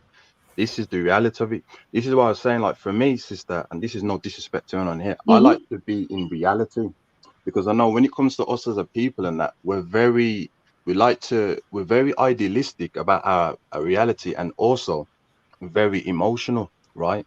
Men and women Mm. towards our reality. This is a Yes, product, sister, unfortunately, of us not building economics. I So agree because with they're not you. building economics, that's they're true. going Yeah. to market themselves in that way, because it's very marketable for white supremacy. Let's be realistically. It Yeah. is market for them to do that. All I'm saying is, right, Mm-hmm. is that the image, right, although it may seem error prone, however, it can be high principled in a sense that they could be revolutionized to get back to how they was before. It doesn't matter what they're wearing. You know what I mean? Criminals wear suits and stuff, right? We know that. So that's Mm-hmm. what I'm saying. It can be more productive if we organize them, regardless of what clothes they're wearing. But Mm. I agree with you. This is the thing. But if we're to look at the picture as it is without any type of objectivity, or sorry, being objective, should I say, and not subjective, that's where I'm coming from. So, because you're looking at the solutions or the kind of social and political reasons as to why we are at the images that are presented to us right now, but I'm being objective in this image and I'm saying that to me it's lost and it's Mm. not protective. It is not protective. It is not them kind of celebrating black betterment. It's them probably just celebrating their territorial betterment with loss of black life. But I I hear do both totally agree sides, with you, Kel. honestly. Because of, Yeah. yeah. Brother Kel, I do totally agree with you, but I'm just looking at it from an objective without emotion. Hmm. And I'm just looking at these images and I'm just saying, to me, we are not progressing as a community through these images. We are not. It is actually to our detriment because we are losing lives based on these Mm-hmm. images here. Mm. You can Especially with disagree. recent things that have been happening.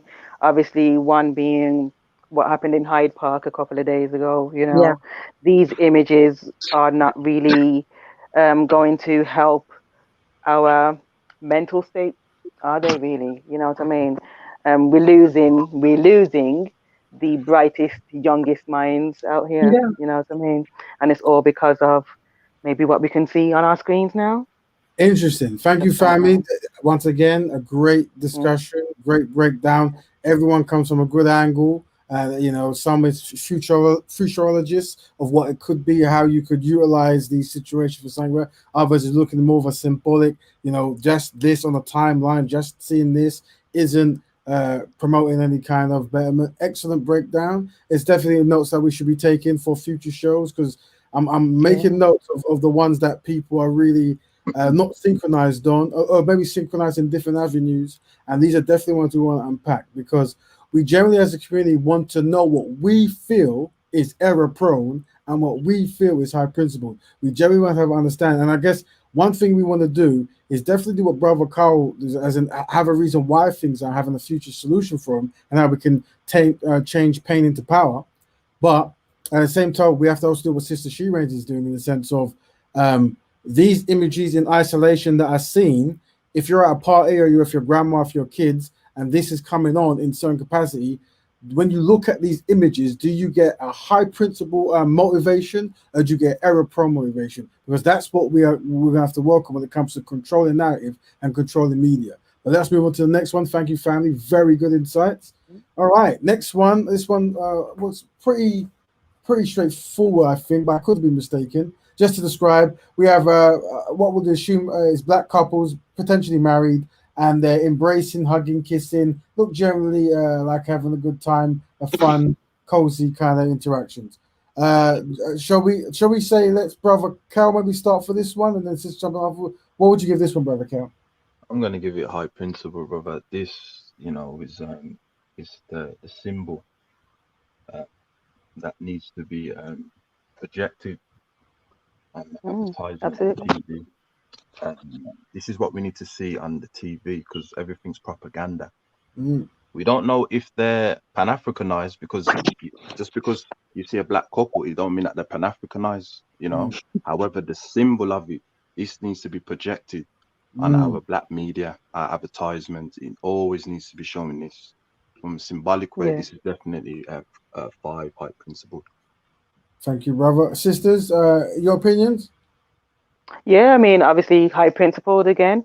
But again, I think just to play a bit of devil's advocate, it's very nice to see these images, but it's also important to remember, that we can't believe everything that we see with the naked eye. Does that make sense? Yeah. So obviously we see, a woman embracing her man, hugging, kissing, smiling. But when that camera turns off, are they still, this happy, together, loving set of people? Yeah, Again, that's maybe like, the images that we see on social media as well. Instagram, all of it, really. Are people actually portraying what they really are? Most of the time, nah, they're not really. Interesting perspective. And Sister She Range, any perspective on this? Yeah, I resonate with what Sister Western Goddess has just said, and it kind of brings me to that thought of, normally the stories that we read when we're really young are about white princesses and white princes. So whenever we see happy white couples, our mind kind of believes it more. And when we look at black love, obviously now we're being kind of subjective because we might be applying our own personal experiences, whether it be ourselves or our families, friends, or societal opinions on these images, where if we were to look at the images objectively, we would be more discerning of negative thought. But because of the negative connotations attached to black relationships, and these happen from a very young age, we kind of, it's hard to believe. It's hard to believe. We know the history of, what has been projected onto Martin Luther King, Brother Martin Luther King, and a lot of other brothers, black brothers who have been part of the, Black Power campaign and stuff like that, and how they've been subjected to temptation and whatever and whatnot. But if I'm to look at these images without being subjective, and I was more objective, then I would say that, these are beautiful images of black couples, and it's nice to see. Yeah. Interesting round up there. Nice to see. Thank you, brothers and sisters. We shall move on. Next one for those at home is books of black children, and they're kind of describing, the black children's either what they could do if they tried, or how they appreciating maybe physical traits about that is quite unique, distinct to black children, or black people in general. Sisters, maybe it's probably good for you to start on this one. What would you give this? Yeah, 5 plus 5. If there was a 10, I'd give it a 10, of course. Yeah. All right. Anyone explain why you think this is important, just for those who might be baffled of why black people think this, or you individually might think this is important at all? Anyone? Like, to me, there's a lot of esteem attached to these books and their titles. You can do it. I Am Enough. Hair Love. Hey Black Child. Who? It's like this chocolate me. It's like there's still like a finding of oneself within all of this stuff, because there's a lot of low self-esteem. It seems to me in these titles, and that black children need to be built up with positive speak. We aren't it, and I'm going based on the titles of these books. Titles. I don't know if anybody sees something else, but they're great. Don't get me wrong. The black children, or with children, for example, choosing the white doll over the black doll, and the connotations attached, the negative connotations attached to the black doll. There's a lot of work that is needed to be done, and sometimes no matter what you give,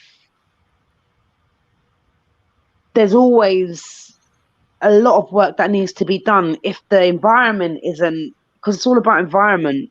The environment isn't positive and uplifting on a continuous basis, and it's not like a kind of a falsity, but just genuinely, instilling this in our children from even before they're born, just having positive upliftment for our peers on a general basis and stuff.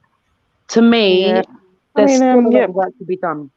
I fully agree. Like, I mean, obviously, you're right when you say, a lot of children, especially black children, have a issue with self-esteem and very low self-esteem. And obviously, to help, encourage that child, it may take a lot more than books. Let's be honest. You know what I mean? It's definitely going to take a lot more than, the parent of a child picking up a book that says I am enough, although it will help, that child or children in particular that have an issue or issues will need a lot more positivity, will need, a lot more guidance, let's say, you know what I mean? Yeah. So the books are good, of course, very high principled again, but yeah, we do need a lot more. I do agree. Yeah. And brother Kel, you last but by no means least. Yeah, one of our greatest ancestors, Imhotep, he was a great scientist as well as the African female scientist, and he explained on the subconscious and conscious, right? And these books are very important up until the age of maybe 5. But then after 5, I believe that the African youngling should be taught how to understand subconscious information. So the first thing the African parents should be teaching their children, there should be books about this, is that I am an African. My eyes, my nose, my lips, and my hair is beneficial to the planet. Do you understand? My intellectual potential has benefited, as well as before, civilization everywhere. Right? Brother Cal, that's a book in itself. Then they should be taught. Then they should be taught to understand the negative body language of non-African people, that they use facial expression to disable your confidence, behavior to disable your confidence, body language to disable your confidence, and this is how you have to battle it by every night. I know some of us are in religious groups, so I'm not telling you that you should supplicate Personally, no. this before, But when you supplicate it to the creator, then the parents should be teaching the children, and they should be going through it every single day on their lunch break, before they go to bed, when they wake up. And this will help to battle the negative, unethical code of conduct by non-Africans with the face expression, the body language, the behavior, and the mannerism, and they'll be able to definitely tackle it. But these books, up until 5, are needed on a symbolic level. But brother Kel, what do you think about the actual titles? Do you see any insight in what I've said, or do you think I'm being a bit too rational, or irrational, should I say? The thing is, sister, what you're saying, right, is definitely correct. The only thing is that we have to be realistically about our environment, because we don't have institutions. So our daughters and boys, right, they're going to be going to non-African institutions, right? So they're going to be seeing, although yes, African people have straight hair, you know what I mean? They have the blonde hair and blue eyes as well, right? However, they're going to see other stereotypes which has been made to be higher than them. So these books, them seeing that up until 5 is very important. My daughter, when she was very, very, very young, right, these books were very helpful for her, you know. But at the same time, when they got to a certain age, this is where the political science of being diplomatic, understanding body language, mannerism, and face expression, how to combat it. I always made my kids understand, before you go to bed, when you wake up, these things, so it's programmed in your mind. You know, that them things which they stole off the Africans anyway, where you play in your mind, I am great, I'm confident, I'm beautiful, and things like that. You need to pan-Africanize that and replay it in your kids. And believe you me, sister, they will go out there, not on an arrogant level, but they'll go out there politically, scientifically ready to battle war, if that makes any sense. Well, if that is the case, I think the titles need to be more punchy and more confidence grabbing then. So instead of I am enough, something like you can rule the world, black child. Or do you understand what I mean? Something just a bit more, punch. That's what I believe. Don't get me wrong. I've got half of these books on my bookshelf, but I just think that if we're to really kind of believe it, then the titles of these books need to have stronger power words attached to them, because words are spells and words are power. And to me, and analyzing these titles, it's like who kind of with a question mark. That's kind of like you're still trying to work out who you are, type of thing. And it's like we know who we are. We just need to, just as a people, just harness it and just get on with it, basically. Do you know what I mean? That's my opinion. And we got to give respect to the sister Grace buyers and the rest, because we need these books. But I do understand where you're coming from, sister. But we have to understand this as well, that not a lot of us are Pan-Africanized. You can tell the Pan-Africanist mindset from the non-Pan-Africanist mindset. The Pan-Africanist mindset, and I'm not being disrespectful, no, they will have more details in who you are. As what you says, I can rule the world. You see, that is what needs to be. I can rule the world, you know, with all confidence. But we must give respect to Tony, Doggy, and Grace. But because these books, up until 5, the African younglings need to see these books. Need to see the hair that symbolizes the television antenna, which reciprocates loads of information. They need to know about these things. You know what I mean? So yes, most definitely. Thank you, family. Once again, great insight, great discussion. We'll move on. Thank you. Very, very good stuff. And okay, this is one that might need some talking. So just for the family at home, we have people of different ethnic backgrounds, European, African, black, white, you name it, holding each other's hands and shaking each other's hands and singing songs and closely linked. And it looks, you know, that kind of stuff. Any thoughts on this? When it comes error prone, isn't it? Really, it's error prone. Yeah, definitely. Yeah. Anyone want to either add to that or disagree with that? of why such images might be error prone? Such content. The integration of, you know, black men, black women, you know, even men in one group, women in one group, is very was very damaging. Not even is, was very damaging to, you know, the family structure at one point, and still is to this day, really, isn't it? I mean, it's very hard for me to explain this one. I mean, it's like just things that we, you know, see on a daily basis. Doesn't, you know, these images just don't fill me with joy right now. You know what I mean? Anyone else, brothers? Any other opinions or things to dissect about these images? I would say that the a great Pan-Africanist by the name of Leonard Jeffries sums this up beautifully, you know, and he makes it clear that you have the ice people and the sun people, and whether we like it or not, whether you are in religion, whether you're in socialism, whether you are in a gender entitlement, or whether you are practicing a sexual orientation, is that you know, non-African people, whether it be the Europeans, the Asians, and the Middle Easterns, they all practice their nature before any of those entitlements.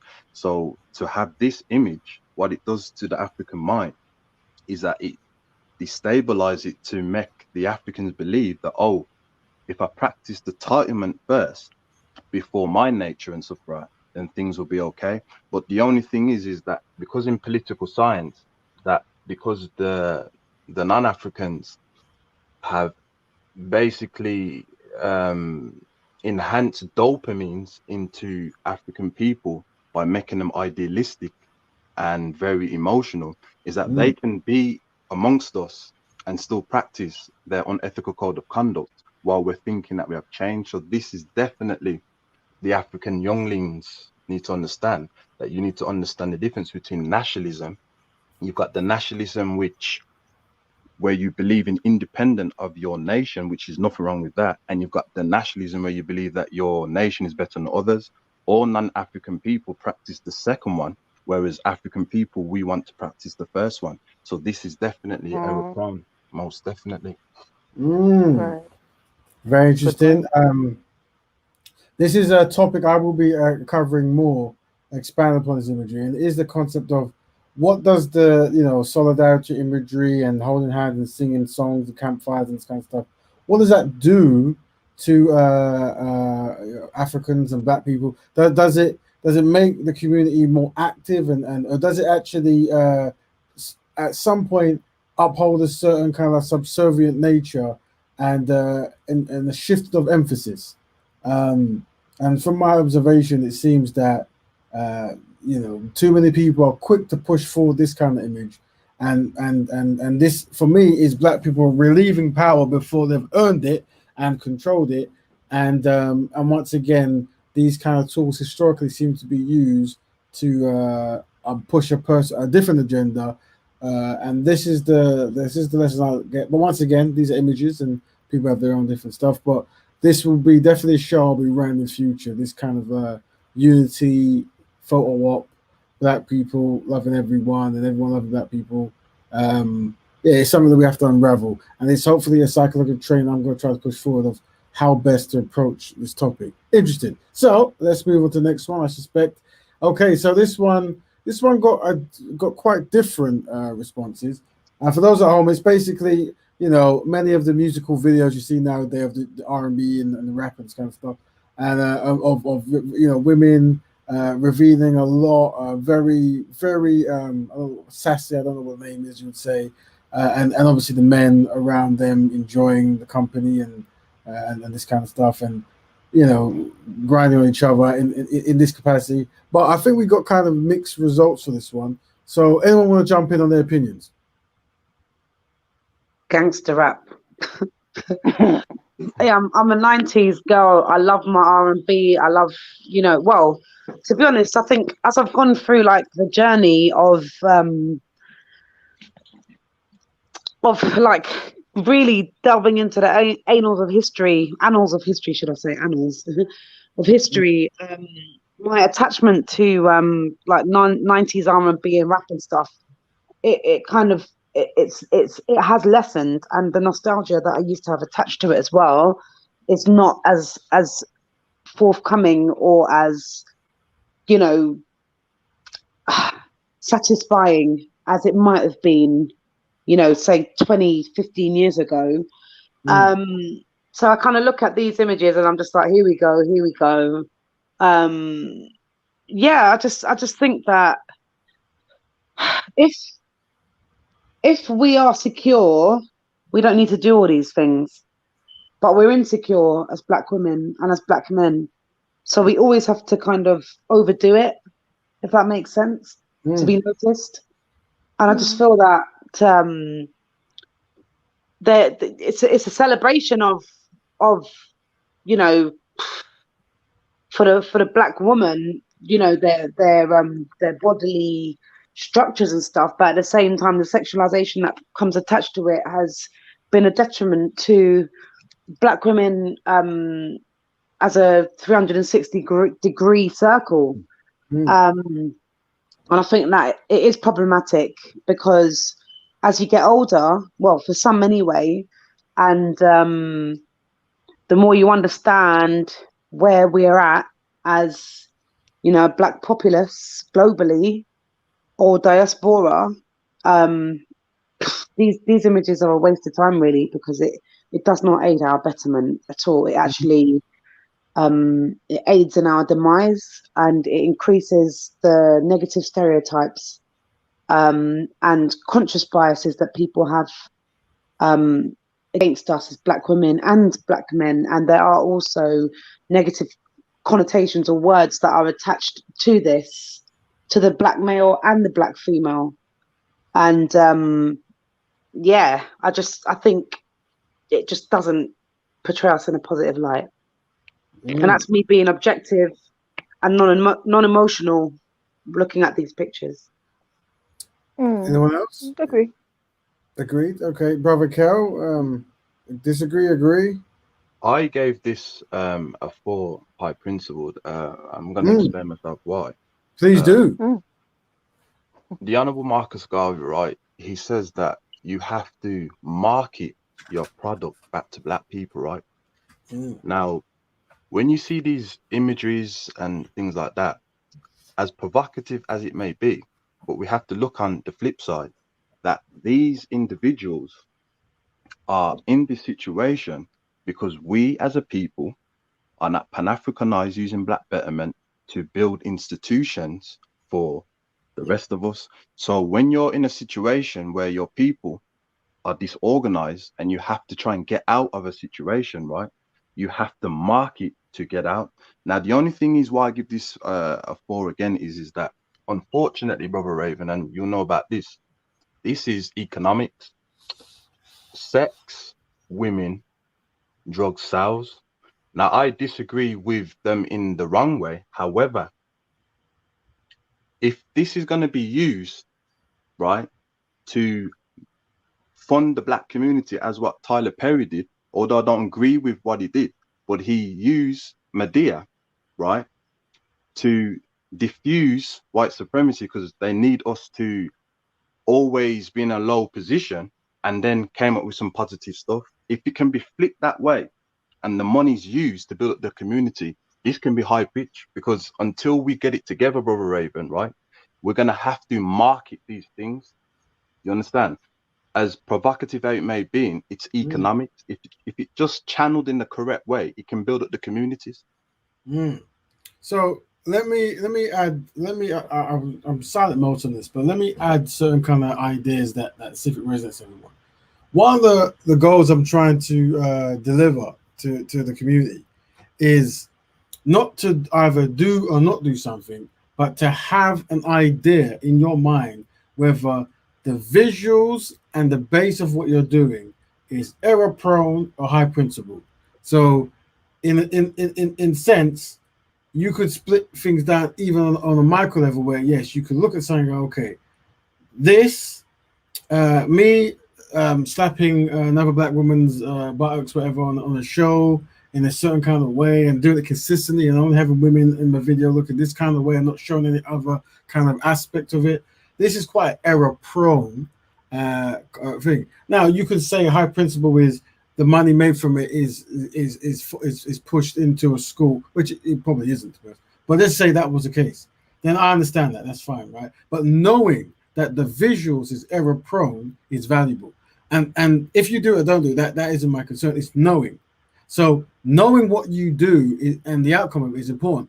One of the challenges that I face in the Black community is benchmark rebranding, where we do something that is error prone or inaccurate, and then we rebrand it as accurate, and then we find new ways to market it as such. And then what happens is people then aspire to be something that its very nature is error prone and cannot bring forth anything constructive on a holistic or more continuous basis. You see, and that is the whole motivation behind understanding whether something is error prone or high principle.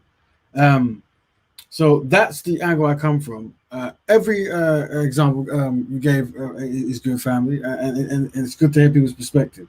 And I think one way we want to look at imagery is, or just a collection of media, is how do we feel when we see certain things in a certain light consistently in front of our kids, our family, our grandmas, what it might be.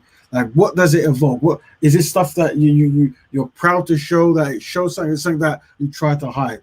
So then understanding that, you know where to place certain things. Remember, I'm never saying don't do error-prone stuff. Yeah, a great example was a few slides back where I think one of the sisters said, it might have been Goddess, I said, oh, sometimes you might have, you do things in moderation, right? You're a cheeky break or whatever, and that's important, isn't it? Because you're aware that the food doesn't do anything good for you, but you understand that, so you can you know how to separate and do things in moderation because you understand it.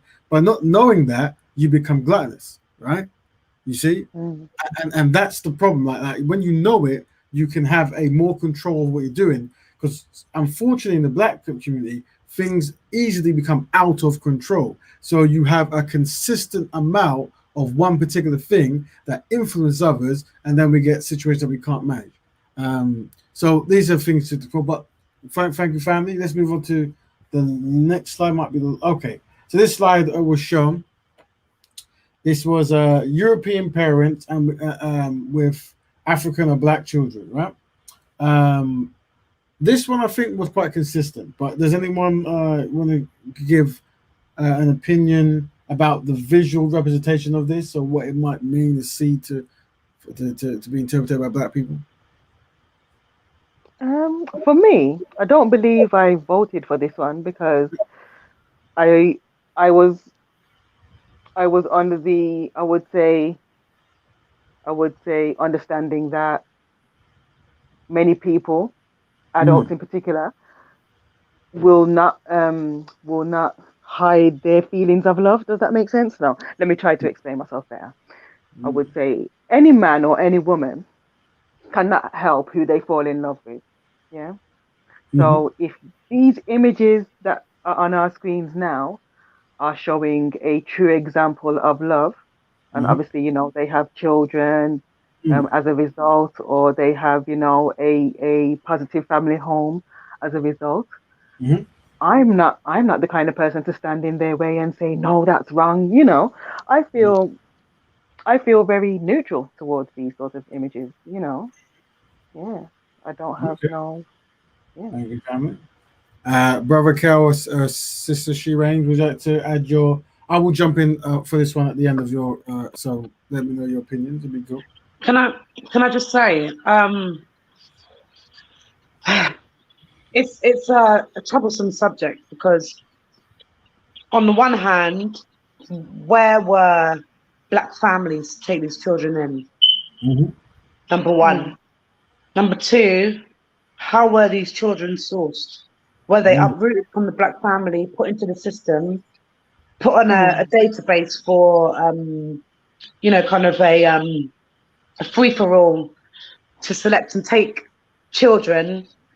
Did these people not were these white couples unable to have their own children and kind of had a fetishized idea of wanting a black child. You know, the list is endless. Yeah, I understand. And what you also find is that it's a colonization of the mind of these black children, because they kind of they're so far detached from blackness a lot of the times that they kind of lose themselves in the process. You find that a lot of the times when black children are raised by, say, middle class, upper class parents, for example, that they do, or that they are kind of more successful in society because they've obviously learnt the behaviors and the traits of the inverted commas parents or the guardians who've taken them on. But they also lose a lot in regards to realizing who they are, and I think their journey is a lot harder. So it looks all happy and joyous, but I've also seen a number of stories come out in the US where white families have adopted black children, and they've actually they portray images like this, but the treatment towards these children, you know, some have been so wicked that some children have actually been killed in the process. So on one hand, these pictures look all happy and whatever, but there is an underlying falseness attached to it as well. So, but as I say, the spectrum is vast. You know, some are successful in raising balanced children who understand themselves, and then you've got others who it's all false. Brother Kel? I believe we have to be realistically about this whole scenario here. The reality of it is that because we as a community have not Pan-Africanized our mind, right? We do not love and like looking at black children. So what you got to understand is that when you have a dislike of who you are, you're going to have a dislike with your counterpart as well as the children. So I know, Brother Raven, I said this before and that, right? The African Caribbeans in the 30s, right? When they came over here, there used to be a lot of African younglings who didn't have parents, right? And the black woman, and we have to always give respect to the black woman, right? Is that she used to be the midwife, and she always used to adopt these African younglings who didn't have parents without the system knowing. Them days they loved looking at black kids because they had a pride. I'm not saying they had it all together because they gave up the hospitals and the banks in UK and so forth to integrate. So obviously Pan-Africanism wasn't rooted. However, there was pride. But now, because we don't like to foster, you know, in fact, we don't even like to look after our own kids properly. We can say whatever we want because our youth are running around reckless and we want to judge them, but we're not building things for them. This is what's going to happen. So I think these images, brother, they need to be placed and high principled and error prone to show the African younglings that this is Pan-Africanism, that the family starts with the black man and the black woman. You understand? And you have to have loyalty to your nature, your race. If you don't have that, this is what's going to happen. And then you should show another imagery of when the Europeans are killing the little babies, so they understand. Because if it's not rooted, Brother Raven, right, what's going to happen is you're going to get Disney, this. But the African younglings need to understand, as well as the parents, that there needs to be 3 imageries. One of them needs to be Pan-Africanized image. The second one needs to be, if you don't Pan-Africanize your kids, then Europeans are going to look after your kids. And the third image should be when the Europeans are killing your kids. You see, black people don't want to look at the reality. Is that when your enemy, right, is raising your younglings, they're not going to look after them because the younglings don't look like them. So there needs to be 3 images, you know what I mean, and that where it needs to be and where it should not be. Wow. Excellent point. Yeah, that is. Very good points there. Now, I'm going to chime in. So, very good point. Very good point. I think for me, I'm always looking at you know, back in the old days, when films were being made, you know, there were rules and laws of what could be shown, and obviously black people weren't allowed to be shown in dominance. They weren't allowed to be shown kissing Europeans. They weren't allowed to be shown transgressing against Europeans. The reason is because they understood psychologically what this does to black people and also to white people. This was back in the day across all nations where there was of mixed people when they had their media outlets. So this is something that was written within the codes because they understood the power of imagery and the power of media. This is something that many of us have forgot today. So for me, the individual success stories of Europeans adopting black children isn't necessary. I feel I feel that it's counterproductive to black Betterment, and I feel that even if you count 100 great success stories, the real imagery that is necessary is of black parents looking after their black children constructively, and whenever that isn't going on, then we as a community deal with it and try to find solutions for it. When it comes to actual representation and imagery, this stuff does not help black families at all. And whether the children get the greatest life of all time, it wouldn't matter. Also, if a European was to come and tell me about, you know, this this individual child here, their parents abandoned them, their parents hated black people, their parents was on drugs, their parents, you know, couldn't educate, all the rest of it, then if for me to judge that situation at the time they're telling me would be error in my case, because I also play domination, domino effect, and think, okay, well, what was the legacy that made that individual behave that kind of way? All right. And that's how I like to see things. So for me, everything has to be a form of propaganda and has to be a form of marketing campaign. And from a marketing campaign standpoint, this does not help black people, regardless of the individual success that you're going to see. You see?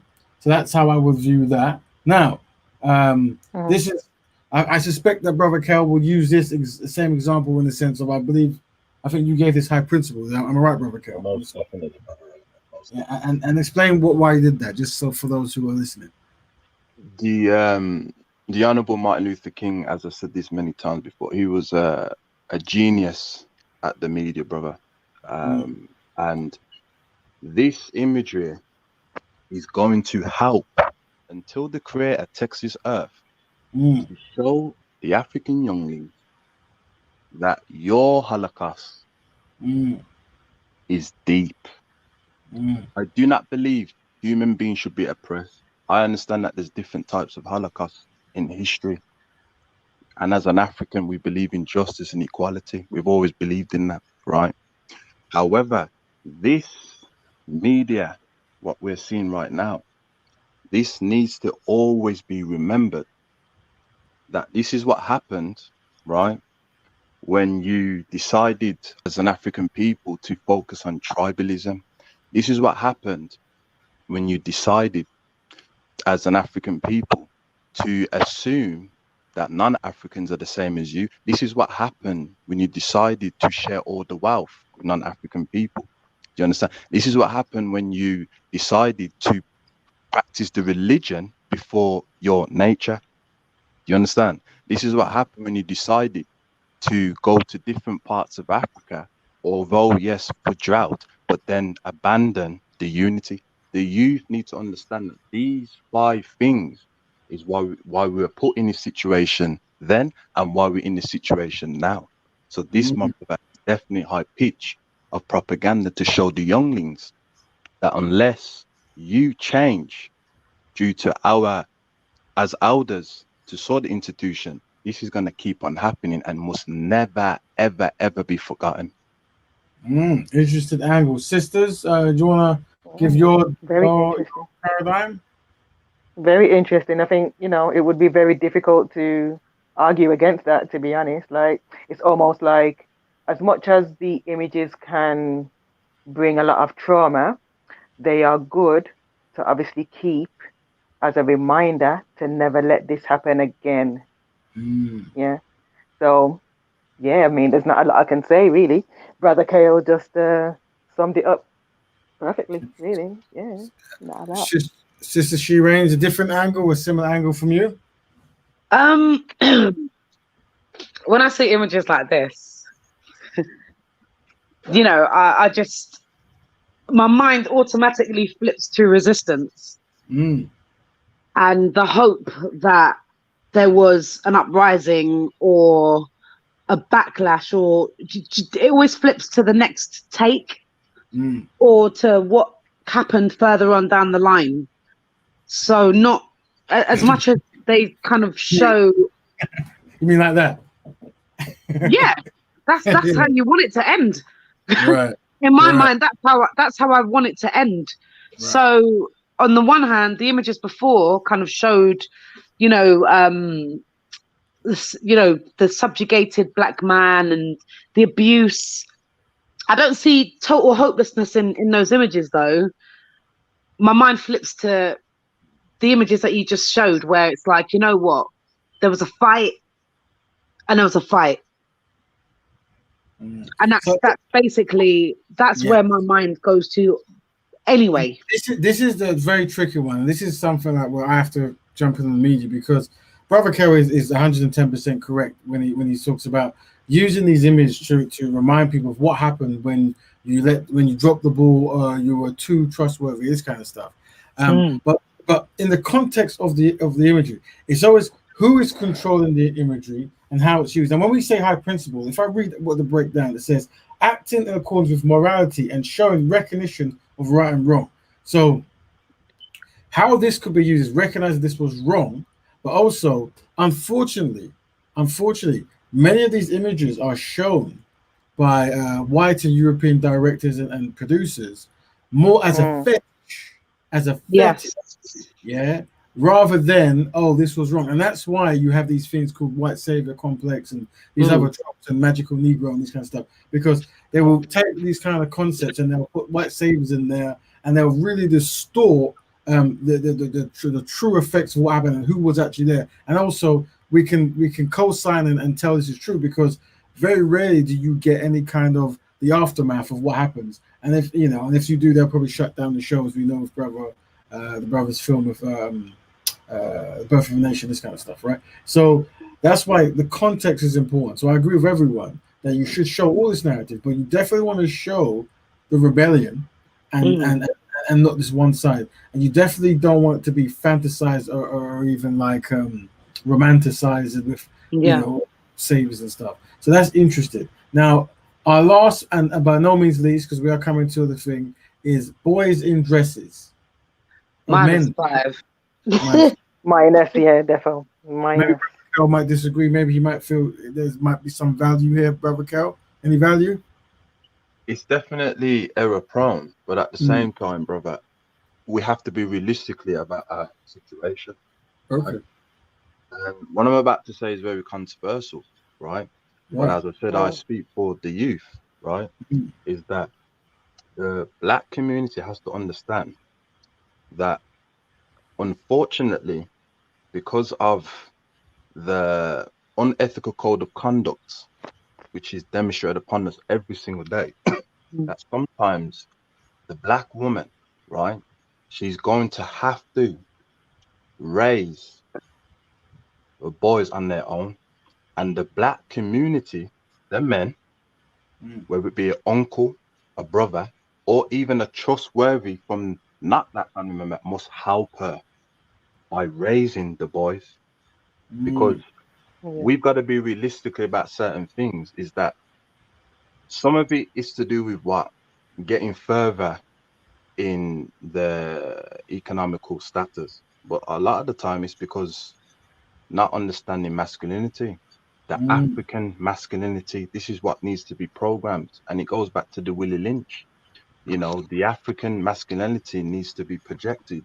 And the children must see the other side, that if you don't practice masculinity, African masculinity, how it used to be, unity of the family, making sure the boys know how to hunt, politically, scientifically, as well as military, if needed. So the girls need to know how to be feminine, also know how to understand political science.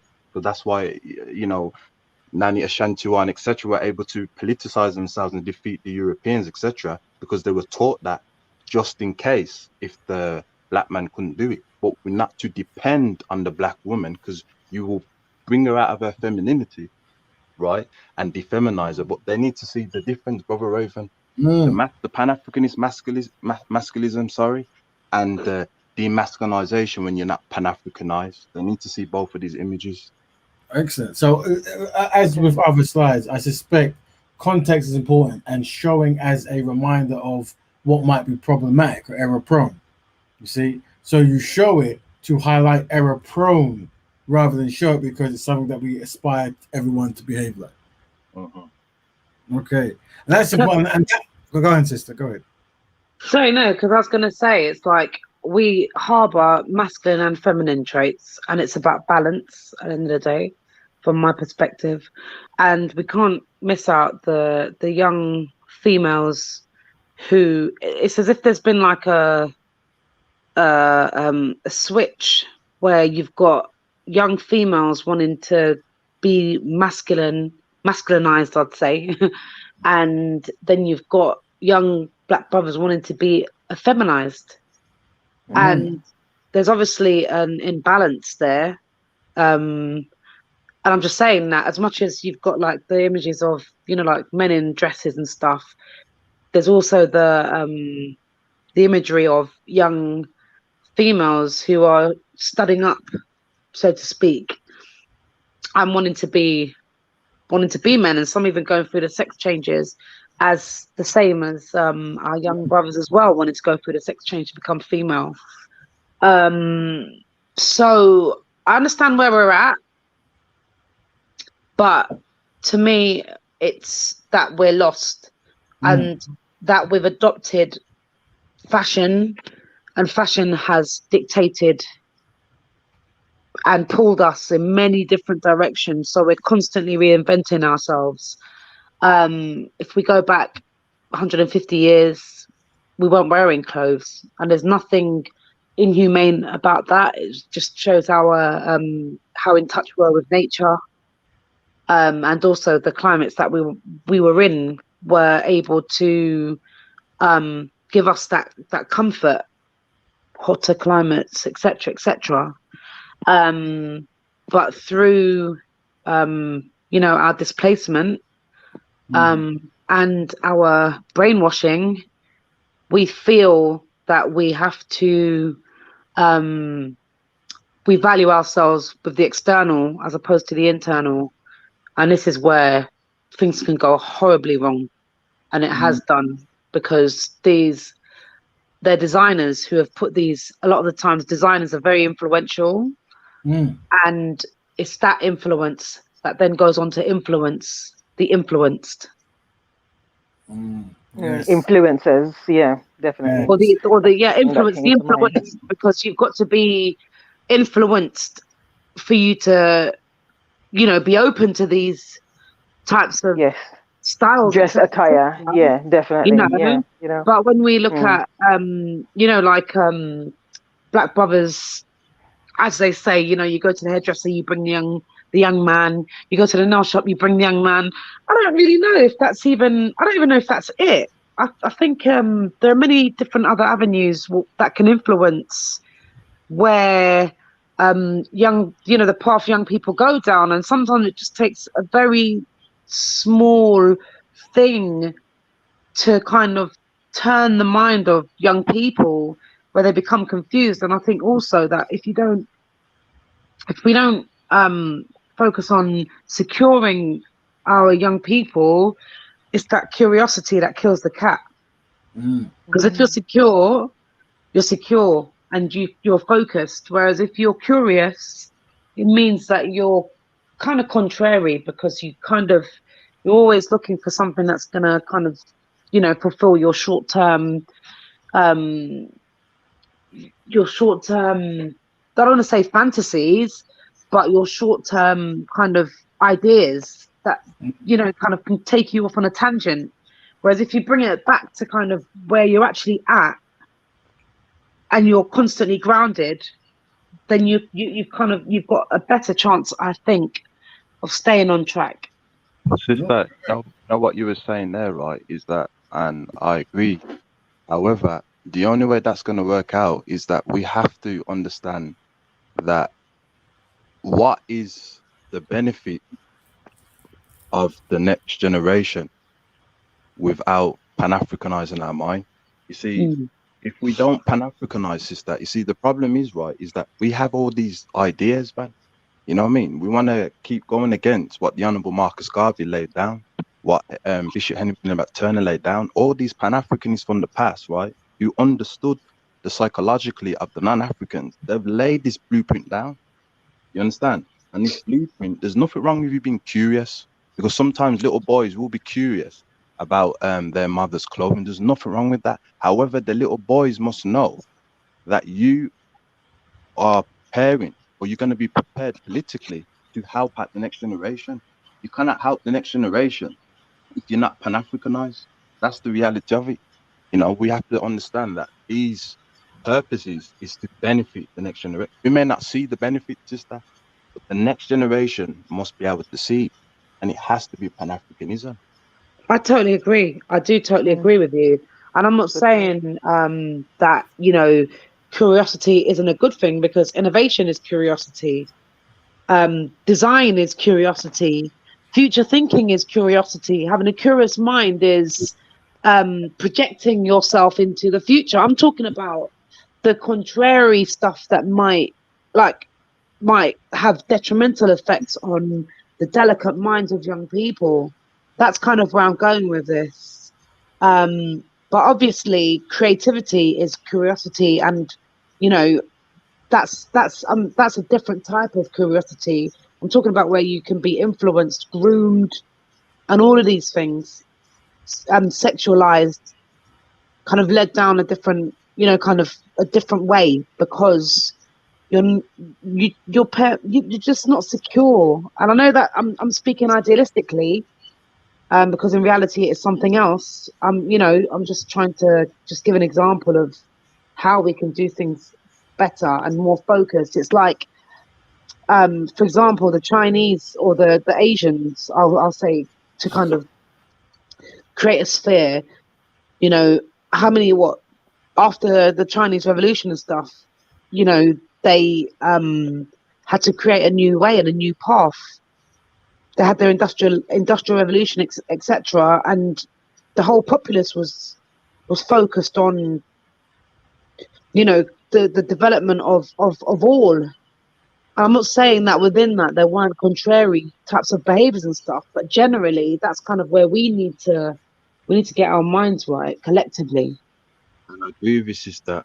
But remember, the Chinese Mao Zedong, he was attended the Honorable Marcus Garvey's lectures in America. That's how he was able to try. That's what I was saying. It's like, I agree with what you're saying. It's just that it's the principles. All these non-African people, sister, they're using the Honorable Marcus Garvey's blueprint. Hitler used it. Yeah. The Vietnamese president used it. You know what I mean? You know, Winston Churchill, they all used it. You know, and they're benefiting of it. So they could be like, you know, practicing a sexual behavior and stuff, and still practice their nation first. They can afford to.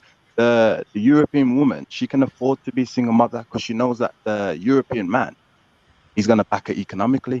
Do you understand? Because if we could just channel it, because I understand that some of us, right, we are going to be practicing sexual orientation behavior. We are going to be in socialism. There's nothing we can do about that. However, if we can just kind of channel it, right, to force to practice our nation first, then it could be less destructive and more, you know, positive, productive, better agenda. All right, family. Well, we're coming to the end of the show. We've gone a bit longer than all, but you know, we it was a good topic. So, family, brother Cal, Western Goddess, and sister She Reigns. Any last thoughts before we end the show? The mic is yours. No, thank you for having me again. Sorry to cut this. Yeah, thank you for having me again. Yeah, this was a very interesting show. You know. Yeah, I appreciate being on the panel with the African queens and their femininity and their intellectual contribution. It's a privilege, you know. My pleasure. Yeah. With the African queens. So I appreciate that, Brother Raven. Great show once again, man. Thank you, family. And she Range, did you get your last thing? I can't remember. Yeah, I just think that there's a lot of work to be done. It's tough. It's tough. There's a lot of what seems to be coming out is a lot of mental health. And that's kind of in relation to the violence that we're seeing in our youths. The youths are the future. But it's how are we gonna strategize to save our young people so that the generation after that isn't wiped out, and that they're empowered to continue on futuristic teachings. So yeah, I think positive imagery is good, but as Brother Kel says and Sister Weston, it does have to encompass an African ideology. It does, or a Garveyite ideology at least, which is difficult if you don't have the knowledge behind it. So I think that education is important. Education and dedication. And that's all I've got to say. Knowledge of self as well. Yeah? Exactly. Knowledge of self is important. Thank you very much, brothers and sisters. It was great. Next week we'll be doing a different show. We might do similar things to try to get the community involved. As you can see, very brilliant minds, and that's why we try to get as many people as possible, because there's some amazing skilled orators and idea smiths in our community, and we just want to make sure they can come out so we can share good ideas and collectively work for Betterment. Until next week, I'm your brother Raven, Black Betterment. Thank you very much, everybody. Thank you very much.